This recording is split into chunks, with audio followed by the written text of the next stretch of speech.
Hey everyone, and welcome to Comics from the Multiverse, the DC Comics podcast from Mail Fuzz TV. I am Peter. Look who's back.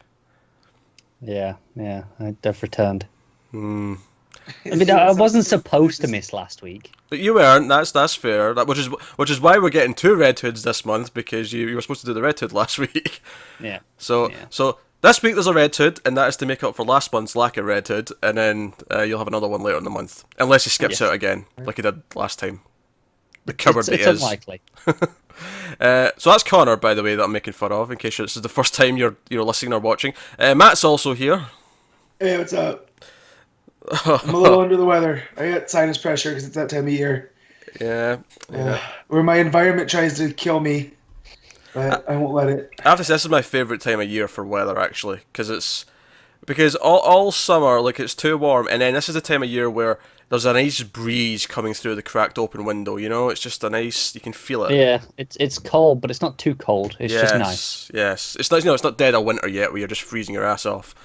It's just nice and neutral. But yeah, so we talk about DC Comics. What's winter? I don't know what that is. You can dream of it, Matt. You'll just dream of it tonight. Dream of snow. Just angelic. It's like frozen water from the sky, right? As it snows. Yeah. To be fair, like for someone who's never seen snow for like their whole life, just because they've lived in a climate where it doesn't happen, is it quite an experience when you first get to actually be around snow? No, because it's snowed here. It snowed here like 10 years ago. So, and it shut down the city because nobody knows when it frozen stuff from the sky. And we have one snowplow like for the whole city. Tends to cause problems. So, but yeah, I don't do cold. I can deal with hot. I can't do cold. So yeah, we talk about DC Comics, and coming up on this week's show, we have Batman the Dawnbreaker #1, we have Green Arrow 32, which is the final and fourth part of the Gotham Resistance crossover tying into Metal. We have Batman 32, which is the final of the Warren Jokes and Riddles. We have Superman 32, Green Lanterns 32, which is the end of Sam Humphries' run. We have Nightwing 30, we have Deathstroke 24, and then we have Batman White Knight, which is the first part of the 8-part Elseworld by Sean Murphy, and then we also have Red Hood and the Outlaws #10, which Connor's making up for. So that's the books coming up. We also, this happens to be the weekend of New York Comic Con, so a bunch of news dropped over the last couple of days. So we've got a bit of news to talk through first. Some of it we'll talk about, some of it I'll just sort of mention what it is, just so we're not rabbiting on about the whole thing for a lot. Especially since I don't think a lot of us will have much to say about the Milestone stuff. But we'll mention it. I'll tell you what they are, and keep people informed. But otherwise, I remember Milestone. I really don't, but I mean, you're older than me, so you... I remember when Dwayne McDuffie was writing Justice League, and he really tried to wedge all those Milestone characters in, and it would have been cool if they had done like a Wildstorm thing, and just spun it off. You know how they have the Wildstorm right now? Yeah. And they've done like just Milestone, which I think they're doing now. They kind of are. Super odd. I think it's kind of like Young Animal, where it's kind of in continuity, but it's not going to be like super tight. It's its own line. So I think when I was reading it, sounded like it was a separate Earth. Yeah, that makes sense to do because I love Static, but I don't need him with the Teen Titans. So just before I start this news, I will mention there is Doomsday Clock stuff in here, which was revealed at the panel. There was some pretty meaty things which you may want to avoid. So what I'm going to do for people who want to avoid those story details is I'm going to put that at the end of the news section, and that way if you want to skip to the timestamp for the first, because we always timestamp all the issue reviews in the description, so if you want to skip to just the books once we've got through the rest of the news, I'll warn you before we're about to do Doomsday Clock, and if you want to skip those details, because they put the first 6 pages of the first issue out, and it's too big not to talk about, but if you want to skip it, you've got the option, and we won't mention it for the rest of the show after that, so you're not, if you want to avoid it, I'd understand in this case, so... In fact, Matt's claiming he's going to take his headphones out so he doesn't hear it. But I think it would be quite valuable to the audience to get Matt's live reaction to hearing these details, because they're pretty meaty. I hate you so much. He knows he's not going to get all the way to the issue without seeing the spoilers. It's 2 months. Anyway. Yeah, he's got two months almost. See, I thought that, and then I have Connor, and as a friend, and as people that converse, now I'm afraid he's just going to drop it on me out of nowhere. So I'm weighing my options right now. The Ginger Menace? Jeez. I'll tell you this, Matt. If you make the choice to listen to it, you will feel much better about hearing it than if Connor just drops it on you later like a dick. I know. Yeah, you guys give me the illusion of choice. I understand this. You get it. Alright, so let's start working through this news. First thing first, basically they started talking about Action Comics issue 1000, which is coming in March. Obviously it's going to be a big deal. Also, I didn't realise this, but apparently next year is also Superman's 80th birthday. So, Yeah. 2 big milestones happening the same year. So the first details of Action Comics 1000, they did not mention page count, although, I mean, it's clearly going to be at least annual sized. Massive. If not, a bit more than that. But It's still going to be 1,000 pages. no, although they didn't crack that joke, but who was it that cracked the joke? I think it was Levitz well, not Levitz. Levitz been gone for a while. $8 omnibus of an issue. That'd be hilarious. Oh no, it was Levitz. Levitz is a guest editor. He's back to edit this. Oh, yay! Yeah, I knew I wasn't Good times. imagining that. My childhood. Because I said Levitz, I'm like, no, it can't be Levitz. He's been gone for ages, but no, he's back to edit this. He's a guest editor. Anyway, so he joked that it's going to have 1,000 variants, but that's not quite as bad as our 1,000-page joke. But Let's chill. It's not Marvel. I know for the 80th they're releasing like a big like celebratory book that they do, it's a and it's hardcover, going to have yeah. like every Action Comics cover. Yeah, which is 1,000 pages in and of itself. Yeah, it's crazy. Well, you can do like 4 on a page if it's a little bit of an oversize. So it might just be 250 pages. True, they might do that, but I think just for the image, here's the Action Comics 1000 like celebratory hardcover. Just for shits and giggles. It's a phone book. It's a murder weapon, is what it And is. to our younger viewers and listeners, a phone book is this big thing of paper where you used to have to go look up phone numbers because the internet didn't exist. It's the sort of thing that you can use to like kill a horse. Just Also, you could beat people with it, and for some reason, it doesn't leave marks. Well, That's what I've heard in movies. I've only tried it once, and it left a mark. So, I like the colour jump straight to horse. I'd have went with maybe hamster first. well, you can kill a hamster with a regular book. It's not impressive. That's true. That's true. You can't kill a hamster with a regular book. Now I want evidence of this horse killing. Though I want a video of Connor whacking a horse to death with a phone book. oh, that Connor's the animal homicide specialist. Anyway, so the details we got on this is that the main story is going to be co-written by Dan Jurgens and Peter Tomasi. So we've got both current That checks Superman out. writers working together on the main story, which presumably will be the one that's in continuity. I mean, they might all be in continuity, but that one definitely will be. The one that's relevant. Yeah, and then there's going to be some backups. They didn't tell us who all the backups are going to be by, but the main one they told us about is it's going to be co-written by Jeff Johns and Richard Donner, which is pretty cool. I'm down for this. For the young folk, Richard Donner directed the Superman movie, Yeah. the original Good one. one. Also, Jeff Johns was his assistant, and that's how he got his way into DC. That's right. So, that's right. And they co-wrote this, stuff together, some Action Comics issues, Last Son. 10 years especially- ago, give or take now.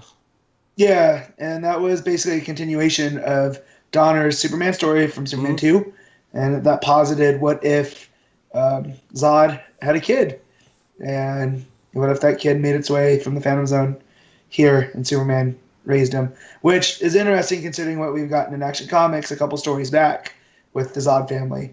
Yeah, it almost sounds like, given where it is right now, they could do a weird kind of new take on those same ideas, which is Yeah. kind of fun.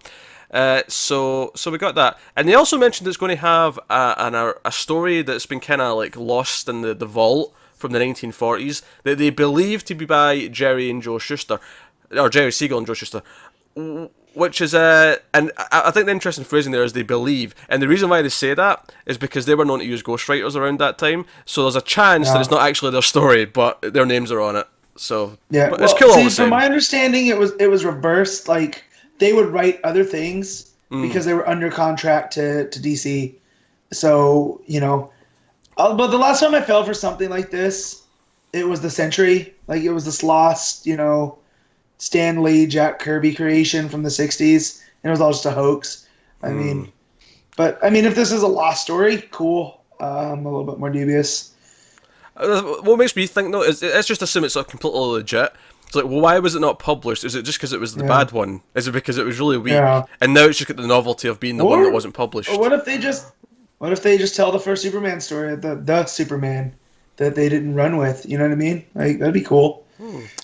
So so that's the Action Comics 1000 details. So that's pretty cool, big thing.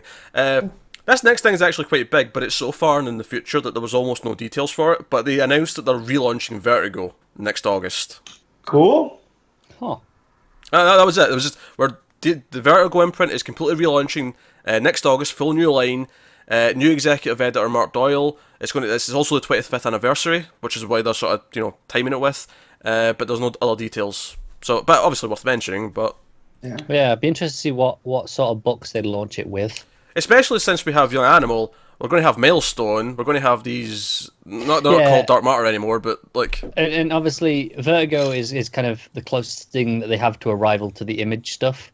So it'd be interesting to see what sort of, if they're still aiming for that sort of thing, or if they lean into the horror things that it's kind of got that known for it. I think they go with the original out of continuity stuff and do the Image style of books, because anything else at this point, because obviously we had times where Vertigo was kind of in continuity, and because obviously we took Swamp Thing and Constantine from Vertigo, but I feel like now that we have all these other imprints that are in continuity, Vertigo should be the one that's this is just original. Right. But do they let them use DC characters and do stories there, or do they go directly to rival Image? And because otherwise, what draw have they got to say come to Vertigo and not Image with your creation? That's a good question. I don't have an answer to it. Well, because that's Williamson took a creator-owned. He did that. Was it Frostbite? From that easily could have been Image, and it published it through Vertigo because of his DC contract. So I don't know. But like Capullo said, he's working on the Swamp Thing in the future after Metal. So it makes me kind of wonder. You think it's going to be a Vertigo Swamp Thing? For Vertigo. Well, that's a good point actually, because since Rebirth started, there's not actually been. I mean, there's Swamp Things popped up in books, but there's not been a Swamp Thing book, and I wonder if the actual Swamp Thing book that we get may actually be a Vertigo book now. Yeah.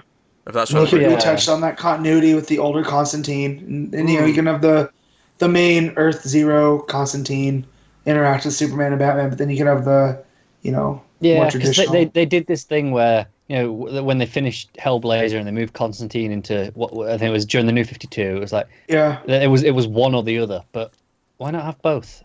Yeah, sure. Whatever. Comics do lots of wacky things. So if they're gonna do that and then also mix it in with creator own, that could be cool. Because I mean, Milestone too. Sure, you're playing with Dwayne McDuffie's characters, but you could make that creator owned as well. And to come from DC, which was in the New 52, so editorially driven and everything has to fit into a box, to now that they're basically creating imprints for people like Young Animal. Even the Wildstorm is kind of Warren Ellis's little sandbox. Which I mean, as much as I've still only read one issue of that, I do fully intend to go back and read that main Wildstorm series, because I liked that first issue. Definitely.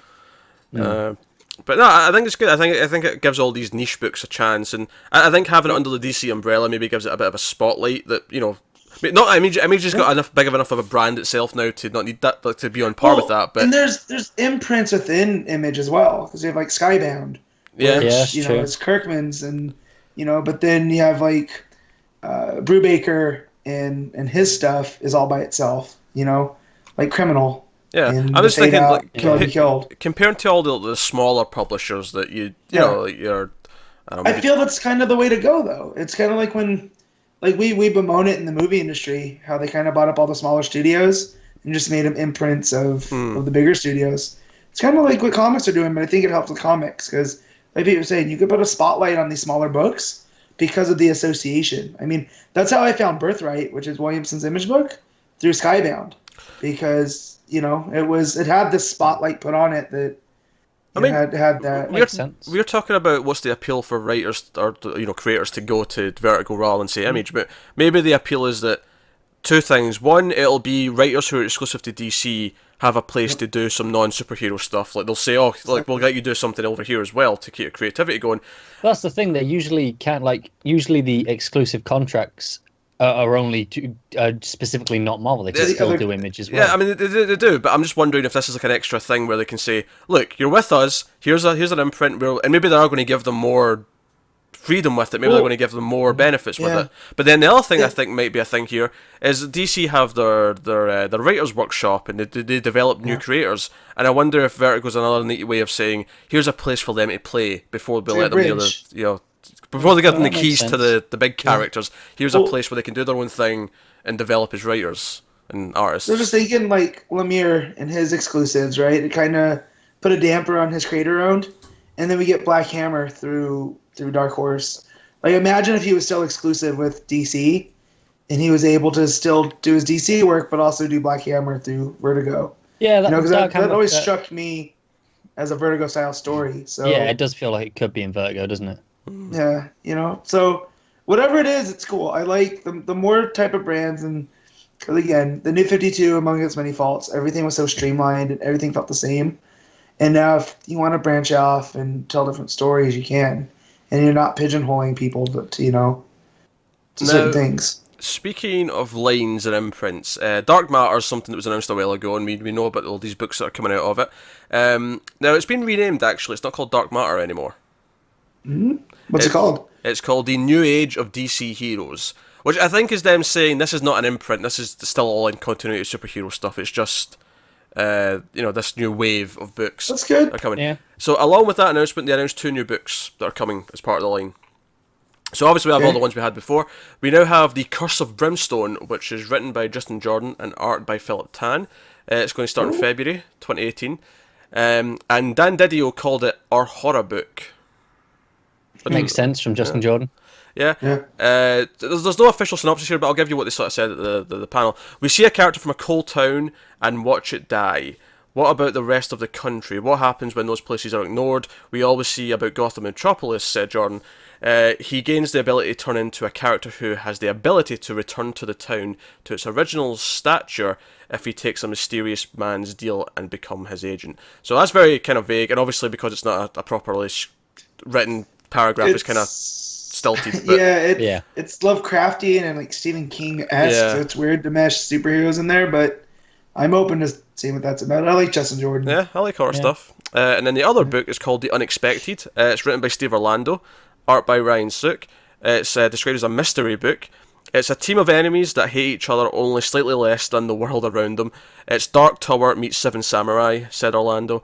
They get a chance to right the wrongs in their lives. So, again, no official description, but that's what they said. Everything in that sounds great, but I don't trust Orlando on team books anymore. It sounds like a Suicide Squad premise. Why? Okay. I'm not going to try to figure it out. I mean, I like that description. I'd be willing to give that a chance. Admittedly, yes, after JLA, I'm not necessarily assuming he's going to nail that. But then again, if it's the own original characters, maybe that goes better than fitting all these superheroes into a book. It's true. Speaking of the New Age of Heroes stuff, the Terrifics, there was a new bit of art for the Terrifics. It looks quite cool. They also mentioned that Tom Strong and his family are actually going to be appearing in the book. So. Oh man. Matt did not hear about this before because his reaction there was genuine. Because again, steering clear of news so I can be surprised for things. So. There you go. Yeah. No, that was it. That's the whole thing. I like Tom Strong, great pulp style character. Right, that was the Alan Moore one, right? Yes, Alan Moore. Yeah. Yeah. Oh man, I'm hyped. This might be my favorite book. The other tidbit, this is a small thing, but in January they're dropping the Rebirth banner on the covers. They're just going back to a traditional corner box style. I'm so excited for that. Isn't there one of them that Morrison's co-writing as well now? Yeah, I did read that. I never noted that down. Which one was it? I'm just looking now. He'll co-write some issues of Sideways with Didio and Justin Jordan. Yeah, I remember it was Didio who was on the book originally. Yeah. I can't imagine two people on the writer's spectrum further apart than Grant Morrison and Dan Didio. I really can't. Do they cancel each other out, or does it end up this weird concoction of extremes? Who knows? Yeah. Who knows? But we'll find out. So that's that. So the Milestone stuff. They basically said, okay, we're doing our Milestone line. It's all coming back. We have Reginald Hudlin, who's like writing half of the goddamn books along with these other people. But it's a complete refresh. You don't have to have any previous knowledge, so you can go in fresh if you want to. 2 ongoing books were announced, as well as an ongoing anthology, and 2 minis were announced. So here's the books that are coming from it. Milestone, number 1, which is written by Hudlin and Cowan with art by Ken Lashley. It'll be like the overarching story. This is kind of like the almost like the main Wildstorm book for Milestone, if that makes sense. And it'll use Icon and Rocket. And I'm not familiar with these characters, but Icon's their Superman character, but he's African American, and he kind of I think he's an alien. Don't quote me on that, but like he landed during the slave era, and so he's kind of seen the worst humanity has to offer, yet still decides to be a hero. So he's a pretty cool character. Okay. Yeah. The next one is Static Shock, which makes sense. Again, from the same writers, then with the artist Caleb Baker. Focusing on 14-year-old Virgil Hawkins, described as a kid with a love of comics and science who develops dazzling electric superpowers. Yeah, pretty simple. The miniseries, the first one is called Love by... Love Army, by Hudlin again. So he's writing a lot of these books. And then that's a twisted story of a couple sharing one body for an eternity. And then the second one's called Duo, which is by Greg Pak.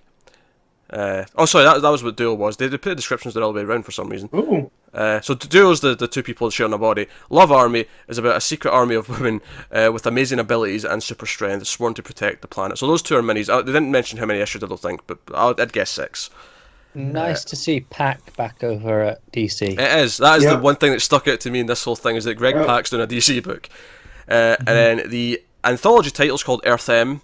And it'll the first arc is written by Hudlin, but it'll go through different writers and stuff. It's about the first arc is about a mysterious new vigilante character. So there you go. Cool. So 2 minis, 2 ongoing books, and then another ongoing book, which is an anthology book. So now I have no connection to any of this stuff, but I mean it's all cool. No, Static Shock's the only one I've even really read anything with. Yeah. So. Here's a weird little tidbit they added on to things. So there's going to be a Dark Knight's Metal soundtrack. Yes. Good. Yes. They've got a composer doing music for it. It's kind of insane. Like, when was the last time a comic book arc got a soundtrack? This sounds amazing. I thought it was just going to be like a Spotify playlist soundtrack when you said that, but... Oh, no. They've got a composer. Where's the name? Tyler Bates, who's done... Oh, I like Tyler Bates a lot. Yeah, he did music for Watchmen, 300, Guardians of the Galaxy. He's also the lead guitarist for Marilyn Manson. So, he's... This blows my very mind, good because composer. there's a wrestler named Tyler Bate, and that's where I went right to. And I was like, why is he doing music? Not the same guy, Matt. Not the same guy, just to be clear. They're just sharing the same headspace. I have nothing to add, that's it. But I just thought it's a weird... It's cool as shit. Yeah, there you go. Now, a quick thing, there's a Flash arc coming next year called Flash War, which puts the original Wally against Barry. It starts in the Flash Annual, which is coming at the end of January. So, sounds cool. I'm excited to see what that does. I hope there's a good reason for it. Oh, I'm sure there will be. The cover image for the Annual, which they put out, is really nice. Oh. It's Wally holding like both the Kid Flash and the Flash suit. It looks really cool. Oh, nice. So that brings an end to all the news that's not Doomsday Clock. So for anyone who wants to not hear these Doomsday Clock details, now's the time to skip ahead to the first book review. Matt, I notice you're keeping your headphones in here. You're curious. Just lay it on me. I'm not gonna... He's resigned to his fate. Okay, so they put the first 6 pages out at the panel at New York Comic Con, and they released them online. I didn't read the pages themselves, but I read the details.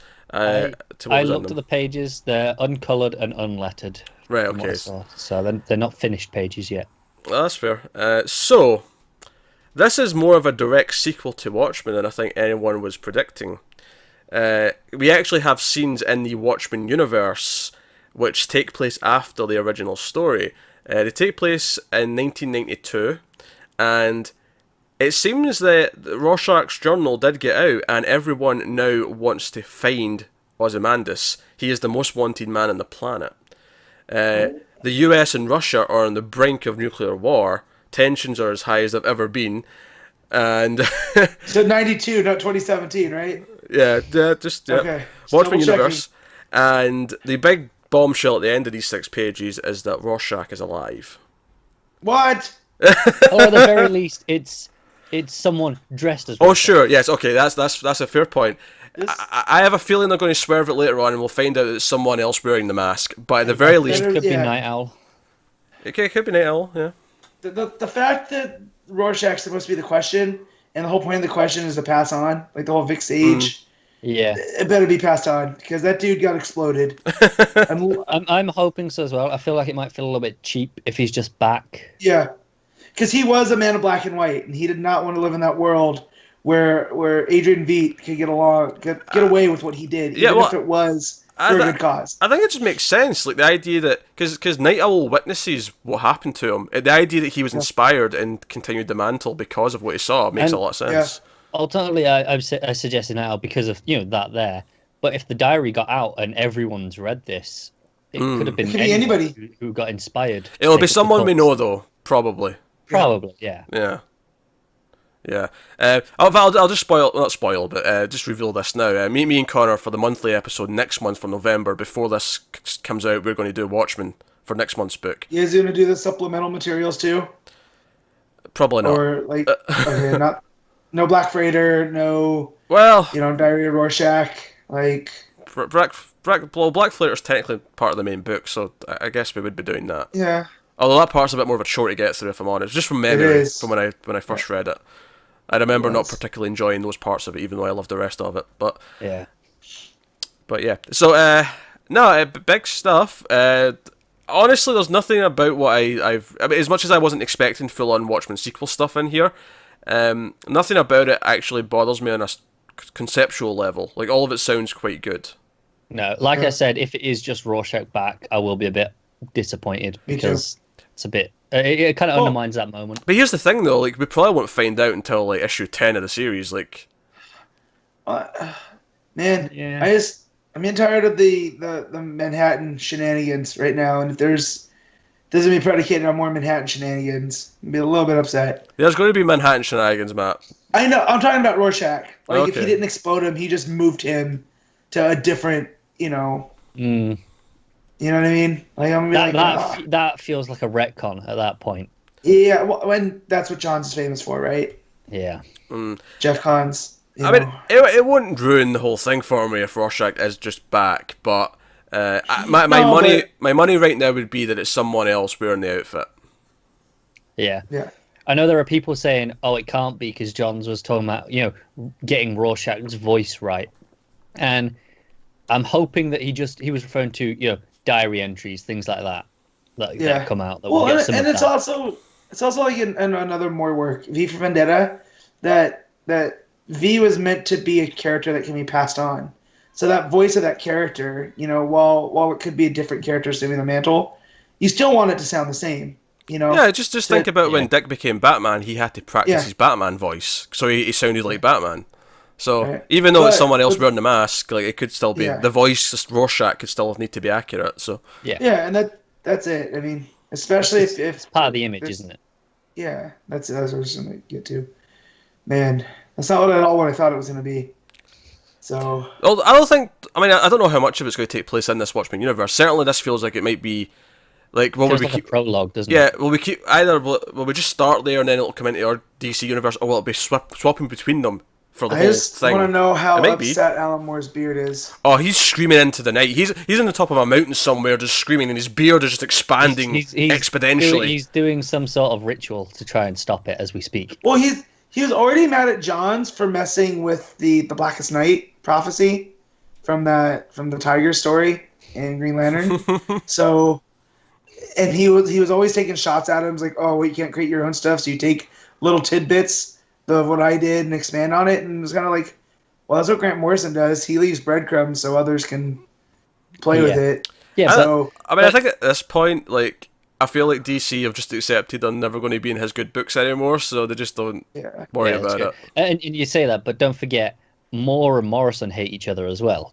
Yeah. So, what if they're doing? So wait, what if he's trying to do some magic on DC, and that's what was responsible for the Rebirth, right? Uh-huh. But Morrison did some counter magic. I'm pretty sure they're rival wizards. Do you know what? Oh my god! I'm going to make an out there prediction for the end of Doomsday Cut. Right, this is just pure speculation. We're going to think it's Manhattan the whole time, but then the last issue, or the end of issue 11, before the final one, he's going to pull off the mask, and the beard's just going to expand out, and it was Alan Moore all along. Inside, I understand you're joking, but it makes sense. He did write my favorite Superman story, For the Man Who Has Everything. So yeah. And he also didn't he write Whatever Happened to the Man of Tomorrow? Yes, the last Superman story. That sounds right. Yes.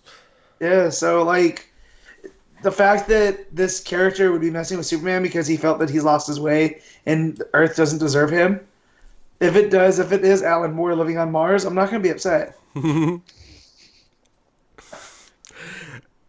Yeah, then we'll get this weird story that it's just this Alan Moore and Grant Morrison, these two gods, try to battle each other in the comics universe.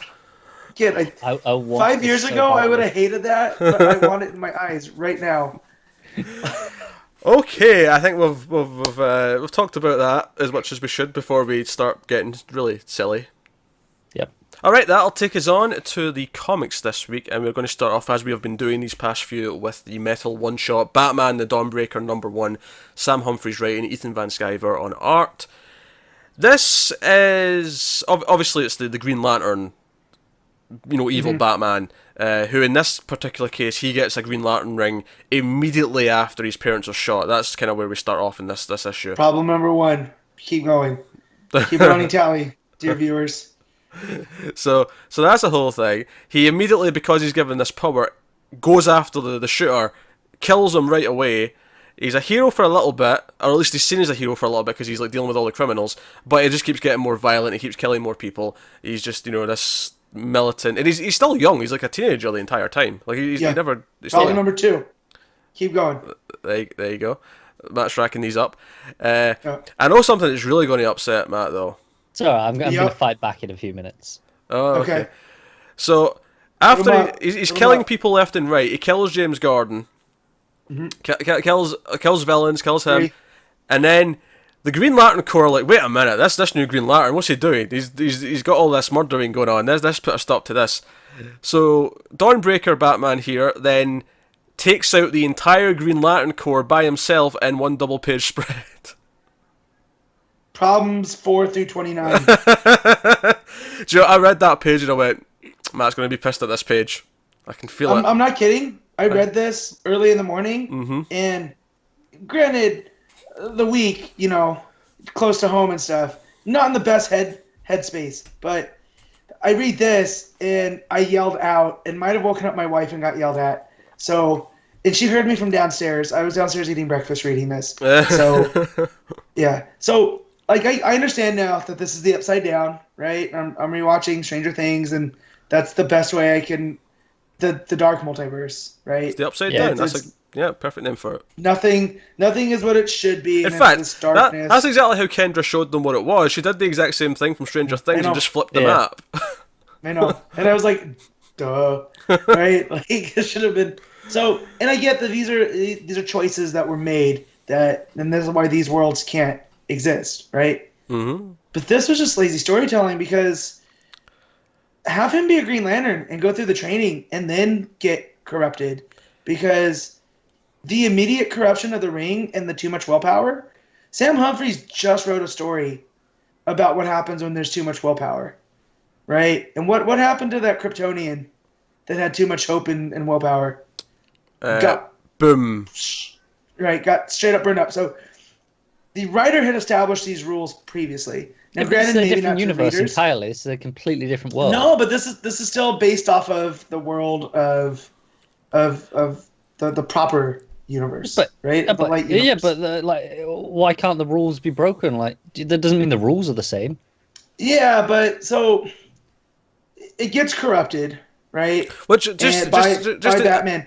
He's a teenager. Just as we're going along here, Matt, I just want to jump in here at this point and say I don't really have a problem so much with him corrupting the ring as quickly as he does. The idea that there's so much darkness in there after what just happened, he's able to sort of override it. Yeah, it's the idea that it's the darkest moment of his life. I don't have a problem with that. However, I do think this is the weakest of the 3 one-shots so far, and I actually will agree with Matt.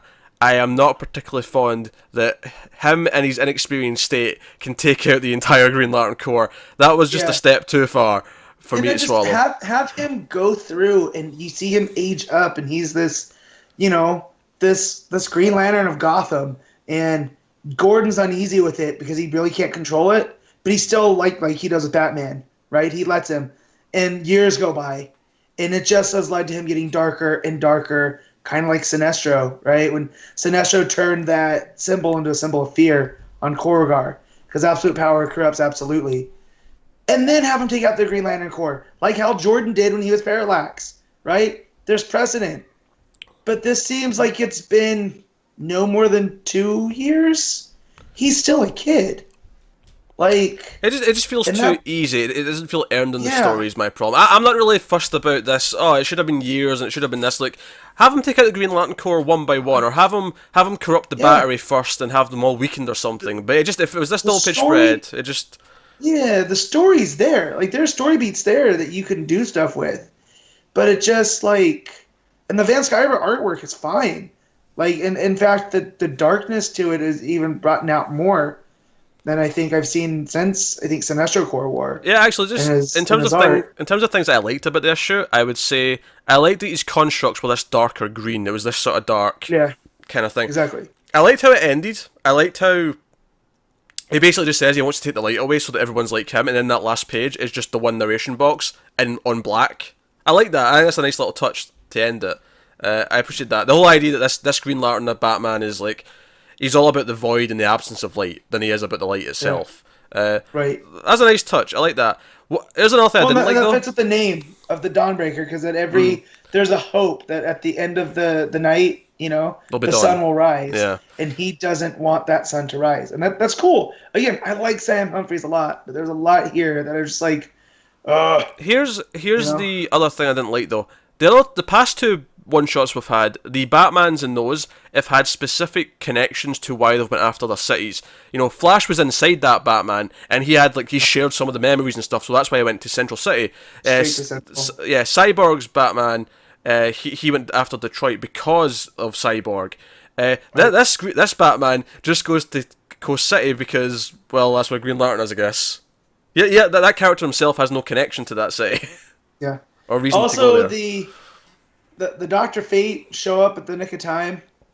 Like, I can't wait for Metal 3. I did enjoy that. I did enjoy the Dr. Fate show up. Because I like it, but it's becoming formula at this point. And, so once that pays off in Metal 3, then I'll be like, we won't have to deal with that. I think it's escalated quite well. The way it's sort of, we got a quick one, with Flash, and then we got a bit more, or twice this week. I feel like it's escalating at a nice pace where I feel like we're about to climax and find out what Fate's plan is, or what, at least where he's brought them all to so they can all regroup or whatever. But I like the idea that Hal gets completely pulled into this void of darkness, but then there's a light, it's Fate. Like, there's another type of light. It's not just green light in this world, we've got Fate as well. Yeah, and we kind of got the whole deal. I mean, that's in the next book we'll talk about with the nth metal. So that the fact that light shined, through the blackness, that was cool, But yeah. So Connor, go ahead and so on the bit that Pete just mentioned about why does he go to Coast City to go after Green Lantern, I assumed that the Batman Who Laugh kind of was like, orders him to go there. That's a fair point. I assume, I know this is your target, because he's kind of collecting the opposite numbers, so to speak. Yeah, you're probably right. It's just in terms of its story compared to the last two, it felt like they had like an emotional reason to go there. They had an emotional reason to, so it felt satisfying. Too, with Star Labs, and through Star Labs they took over the whole network. So that made sense. Part of why this one works for me, because he is extremely emotionally stunted. Because the other two that we've had, they were still Batman. They moved on first. He never moved past that moment of the death. He never got past that at all. Like, he was stuck in that moment, and it's why his willpower is all focused around just that moment being awful and getting back at that. So it makes sense to me that he hasn't got any connections to anything. He is still essentially a child. No, I mean, I get all that stuff. It's just, again, just compared to the last two, like, when they went to those places, I understood, like, why they had a motivation to do that. And while it makes sense to say, the Batman Who Laughs just told him to go there, it's just when he went there, I'm like, okay, this doesn't have the same impact that those last two did, because it is just kind of, because it makes sense, because you're the Green Lantern one. No, that's fair. So, I mean, I agree with the problem of him taking out all the core at once. That was a bit cheap, but that was probably my biggest problem with the issue. The rest of it, I didn't really. I think I preferred this over the last one, personally. Oh, fair enough. I didn't hate it. Like, I didn't hate this issue. I definitely think it's the weakest of the three. Part of that is also the art. I think the art in this much. I had some problems with the art last week. I didn't really enjoy it that much. Well, you weren't here for that episode, so that's not canon. You don't get to talk about it. I'm just saying why this is above that one. But I will say that the Van Sciver artwork, like, I always love when he draws Green Lantern stuff. And that's the thing, I'm a little too close. Like, I love Green Lantern. It's one of my, despite, taking that break because of Venditti, it's a mythos that I really enjoy. And so I was looking forward to this one just to see how a Batman Green Lantern would work, and it just didn't. So I'm a little bit more worried about the Devastator one now, just because the fact that he's Doomsday. Do you know, I actually did see what that actually is, though. So I'm more okay with it now that I know how that comes about. Okay. It was just, Superman is in that world. Matt's going to hate it because Superman goes rogue. Oh, of course. And Batman, trying to stop him, infects himself with a version of a Doomsday virus. And then it kind of goes out of control from there. Matt, we've had, by the time we get to that one, we've had 4 evil Batman stories. You're going to complain about one evil Superman story in this dark multiverse. In this broken world that shouldn't exist. Yeah, well, all those worlds where Superman goes rogue shouldn't exist. But hey, now. It's just this... Matt, He's the light! He's supposed to be... That's the whole point of these worlds, is that things that are supposed to be aren't. Right. But, so, I am looking forward to the next one, just because it is so different. What is the next one? The Drowned. It's the Drowned. Okay, cool. Yeah, I'm looking forward to the Aquaman one. Or Aquawoman one, maybe I should say. Yeah. Whoever it is. I don't think it's Bruce Wayne. They could throw a curveball. Brenda Wayne. Yeah. Is Jurgens right in the Superman one? Yeah. Okay. Yeah. Then I have a little bit more faith in it. I do love Superman. So. Yeah, who else do we have left? We had the Wonder Woman one. Wonder Woman, which is, what's the name of that one? I can't remember. It looks dope though. Like, it looks like a dark, like an actual Black Knight Batman. The Curse, maybe? I don't know. I can't remember. No. Something like that. We'll figure it out. We'll figure it out. But yeah, so Dawnbreaker, I didn't hate it, but it definitely had a lot of more cheaper moments that wasn't working for me. Even though it did have some nice touches, but there you go. So that'll take us on to Green Arrow number 32. This is the 4th and final part of the Gotham Resistance story. It is written by Benjamin Percy and Joshua Williamson, which I was not expecting his name. That was a kind of a surprise when I got to that that page with the credits. Jean Ferreyra did the art. So you don't look at the covers very much. I rarely read who the names are on the cover. Because especially since I just assume that I know who it is. Because usually I do. It's usually the same writer as the last time. So typically, I usually look to check the artist because I see who's on this one. Because I'll often, usually when there's an artist change, I'll get a couple of pages in, or even a writer change, and I'll be like, this feels off this issue. Not necessarily bad always, but just this feels different. What's going on? And then I'll go back to the cover and go, oh, it's someone else. But yeah, so this is the 4th and final part. I've liked this crossover tie-in quite a bit, and I think what I like about now that it's over and we've got all 4 parts is, obviously this wasn't going to have a conclusion per se because it's not the end of the crossover, but it does feel conclusive in that it does what it was supposed to do. It sets up the greater threat.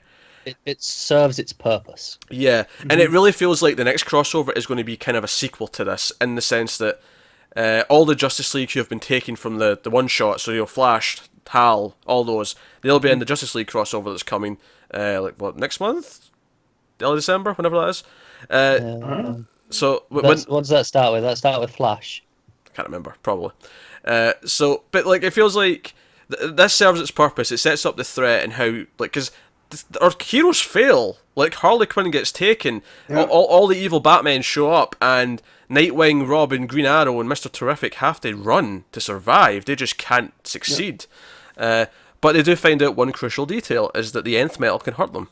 Because Damian, because Ollie shoots Damian with an arrow by accident, he's aiming for the Dark Robin and he hits him instead.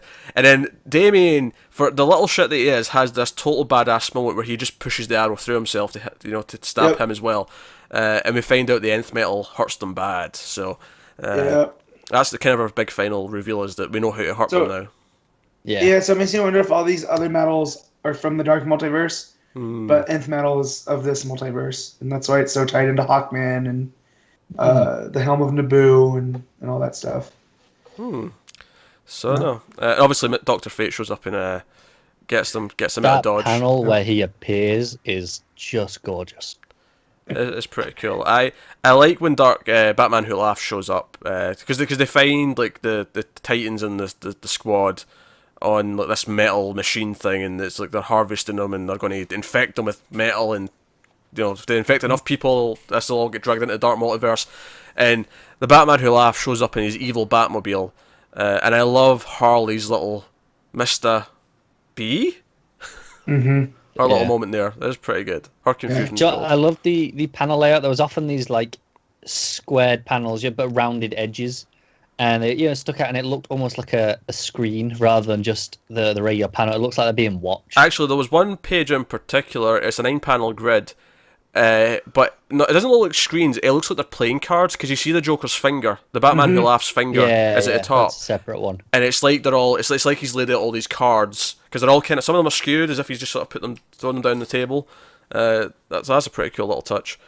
There's a little bit of Bane. They're in Bane's sort of part of the maze when they're here, but it's so insane. Like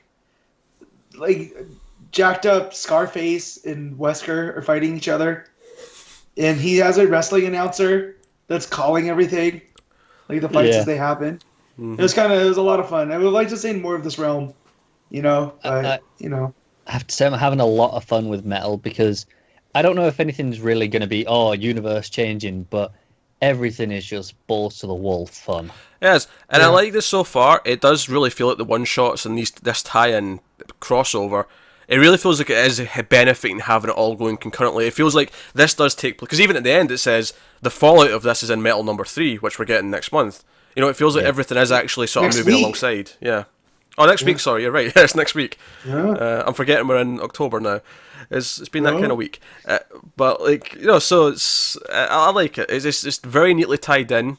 Apparently, the one shots are doing really well for DC, which is notable because the other company recently has been having a lot of hard times with their tie-ins and one shots and all those kind of things. If they feel like they matter and they're going to add to the story and not just be a cash grab, then I think people respond to them I think it's because it's really easy to see the purpose in these one shots. You go, no, look, these are the antagonists, and it's like one for each of them.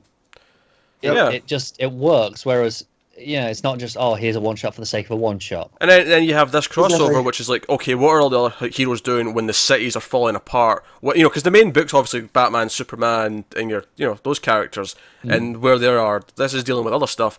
But I think the real smart thing they've done with this is that they've limited it to 2 books a week that are relevant to metal. So it never feels like it's overbearing. It never feels like, oh man, there's 5 metal-related books out this week. It's just, no, we've had one crossover issue, one shot, or if there's a main issue out, we don't have anything else with that. That gets its own sort of slot 1 week. Yeah. Just looking ahead, see if I've got the checklist up on the other screen. I'm just seeing if there is any weeks where it gets a bit. No, I think it's never more than 2, and I think that's really smart. Yep. Yeah, it is. I just noticed, by the way, the next crossover starts late December. Late December, okay. Well, it's a little bit further away than I thought, but that makes sense because that means it'll be finishing around just before the 5th or 6th issue then.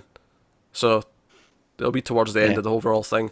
But no, I think it's been really smart how they've sort of laid it out because it feels like you're constantly getting something from it. It feels like a weekly event, even though the actual main issues are monthly. But it never feels overbearing. So sorry, it's really small text. I think that's the end, late October. It's just really small Jesus text. Christ. It looked like a 2. All right, so it's the end of this month. That's cool. Yeah. Right. That's fun stuff. So no, good. Anything else out here I do want to talk about? I liked Green Arrow kind of mentoring Damian. I liked him pointing out he's a teenager and he likes the illusion that he's in charge and he's independent, but he likes having the support system to fall back on. I thought that was a really neat little analysis of Damian. And Damian even saying that he failed, like his plan didn't work, and then how. And Dick getting angry and punching the wall at the end. That was good stuff. The art by Ferreyra is obviously pretty great most of the time. I do think his Harley's a little bit strange. Yeah. I wasn't feeling her so much, but most of the other stuff was really great. Like I said, I really like his Nightwing. I like his Nightwing. I like the evil Robins. I think they look really, really cool. They're quite demented. Like I say, that evil Batmobile that comes in. And I think his is the best Batman Who Laughs. That's fair, yeah. It's Actually, the creepiest looking for sure. yeah, especially when he sticks his tongue out at Harley. Also, I love how the evil Batmobile, not only has it got flames firing out of it, the grail around the front looks like teeth. Looks Makes like a Joker smile. teeth. Yeah. It's really, really smart stuff. But yeah, so that's mostly good stuff. I enjoyed this crossover a lot. I thought it did what it needed to do, and we were worried that it was going to wrap up too quickly, and I don't think it did. I think it was just, no, once we got to Batman Who Laughs, we realised we could not win, we had to run. So it sets up the threat, this is how bad it is, and then we can sort of pick up these threads with the other crossover in the main book, so... No, I think that's smart stuff. Alright, so that'll take us on to Batman number 32. This is the final of the War on Jokes and Riddles, written by Tom King, art by Mikel Janin, as this entire arc has been, not counting the Kite Man interludes. But so we had a lot of speculation getting into this as to what the thing was. What was Batman going to do that he felt so shamed about that he had to tell Selina? And I love that this starts with like 2 or 3 pages of nothing but silence of them sitting in the bed and just like these quiet moments of her. I think the second page is almost the most effective, because that first page is them sat on the bed in silence, and that second page just cuts to faces of all the people who died during that war. It cuts to that, and then it cuts back to them. It's just this little encouragement for her, putting the hand on his hand, and like finish this story. And that's when we go back to the room, because we ended the last issue with Joker, Batman, Riddler in the room, and the fight breaks out, and it all boils down to like Batman's beating them both up. He beats Riddler down, and then Riddler says, "Okay, I give in. I've lost." Is he laughing? And and Joker's not. He's not laughing. He's just standing there, and he's like, "Come on! I orchestrated this whole thing. I made sure I would get taken down by Kite Man. Do you know how hard it was to make sure someone called Kite Man existed?" And it's like, oh Jesus Christ! And do you know what I love about this is that we loved how much of a big moment for Kite Man it was last issue. But does it take away from how pathetic he is? But this kind of undercuts it a little bit. It's like, no, he was kind of manipulating him the entire time. Yeah. So it kind of gives him back to that status of, oh no, he is kind of a loser, unfortunately. Even though I still root for him. He's Kite Man. Hell yeah. Oh yeah. All that. But, so what this all boils down to is Riddler starts like mocking him. He starts mocking Batman. He's like, no, Batman, you'd be dead. If I wanted you both dead, you would be. But I keep you around because the game is fun. Like, it's kind of similar to Joker, where he doesn't kill Batman because, like, it's just the fascination, the relationship is what drives him. And there's that first panel where Batman looks down at the table and you see the knife, and I'm like, oh god, where's this going?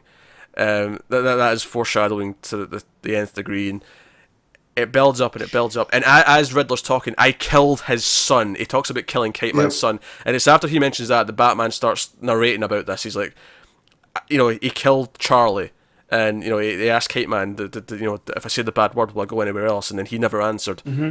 And it's that trigger, and what I love about it is that it calls back to that moment 2 issues ago when Batman was in the cell with Kite Man and Riddler, when Kite Man was sort of turning himself over, and Riddler taunted that he'd killed his son, and Batman he could feel the guilt, the shame, the uncomfort from behind him. And Batman picks up a knife, and he clearly says to Selina, when he's narrating this was not an accident. I wasn't losing my mind. I wasn't acting out of pure anger. I've got the page here. Go on. If you'll just read that little bit. It wasn't an accident. I didn't think I'd fail. I wasn't out of control or insane. I knew who I was. I knew what I was doing. I understood the choice I'd made. And I thrust the knife out. Yeah, it's a big full-page spread of him thrusting the knife towards Riddler's face. And then you turn the page, and I think it's so effective because you see the blood coming out from on that first page, and you're like, he kind of stabbed the Riddler. He stabbed the Riddler in the face. That's what it looks like there. Yeah, it looks like it. And then I'm going, we've seen the Riddler in present day, right? Yeah, we have. Yeah, we have. Yeah, we have. Yeah, I was like, just in Teen Titans. Yeah, exactly. I was like, surely. And you turn the page, and Joker's put his hand in front of Riddler, and it's Riddler's hand has been stabbed, and then he says, "Now that's funny," and he starts laughing. It gives him his laugh back, and so there's so much to actually analyze here in terms of what's just happened. There's a lot to take in because it's a really big moment for Batman. And I think if you just told me this, like, without me reading it, like, oh, this is what's going to happen, Batman's going to lose his shit and try and kill Riddler. Kind of feels cheap, doesn't it, if you say it like that? Yeah, if you just say that, it does feel cheap. But they sell it really well because it's the murder of a child. Because I like the idea, the whole point of this story, and I'm sure Matt loves this, that Batman is not completely perfect, that even he can be pushed past that point. It proved that Batman's human. Yeah. Because the fact that Riddler was bragging about doing all of this stuff, and he orchestrated this entire war to get to this point, to prove that he was better than the Joker, and then to add that little, and I killed Kite Man's son to put this all, and Batman's just like, I've had enough. That's it. Like, that's what I need to do. And then the fact that the man who is all about chaos is the one that stops him, that puts an end to it. Because, again, we talked about this in the last issue. The difference between a joke and a riddle, right, is a joke's unexpected. And that's ultimately what this is. You know, the Joker saving the Riddler's life from Batman. Like, it's so weird. Yeah, Batman was crossing the line. He was crossing the one line he does not cross. And the only reason he didn't was because the worst person imaginable decided to stop it. And it's fascinating to me, and it makes so much sense why he's so ashamed of this, why he's telling Selina this.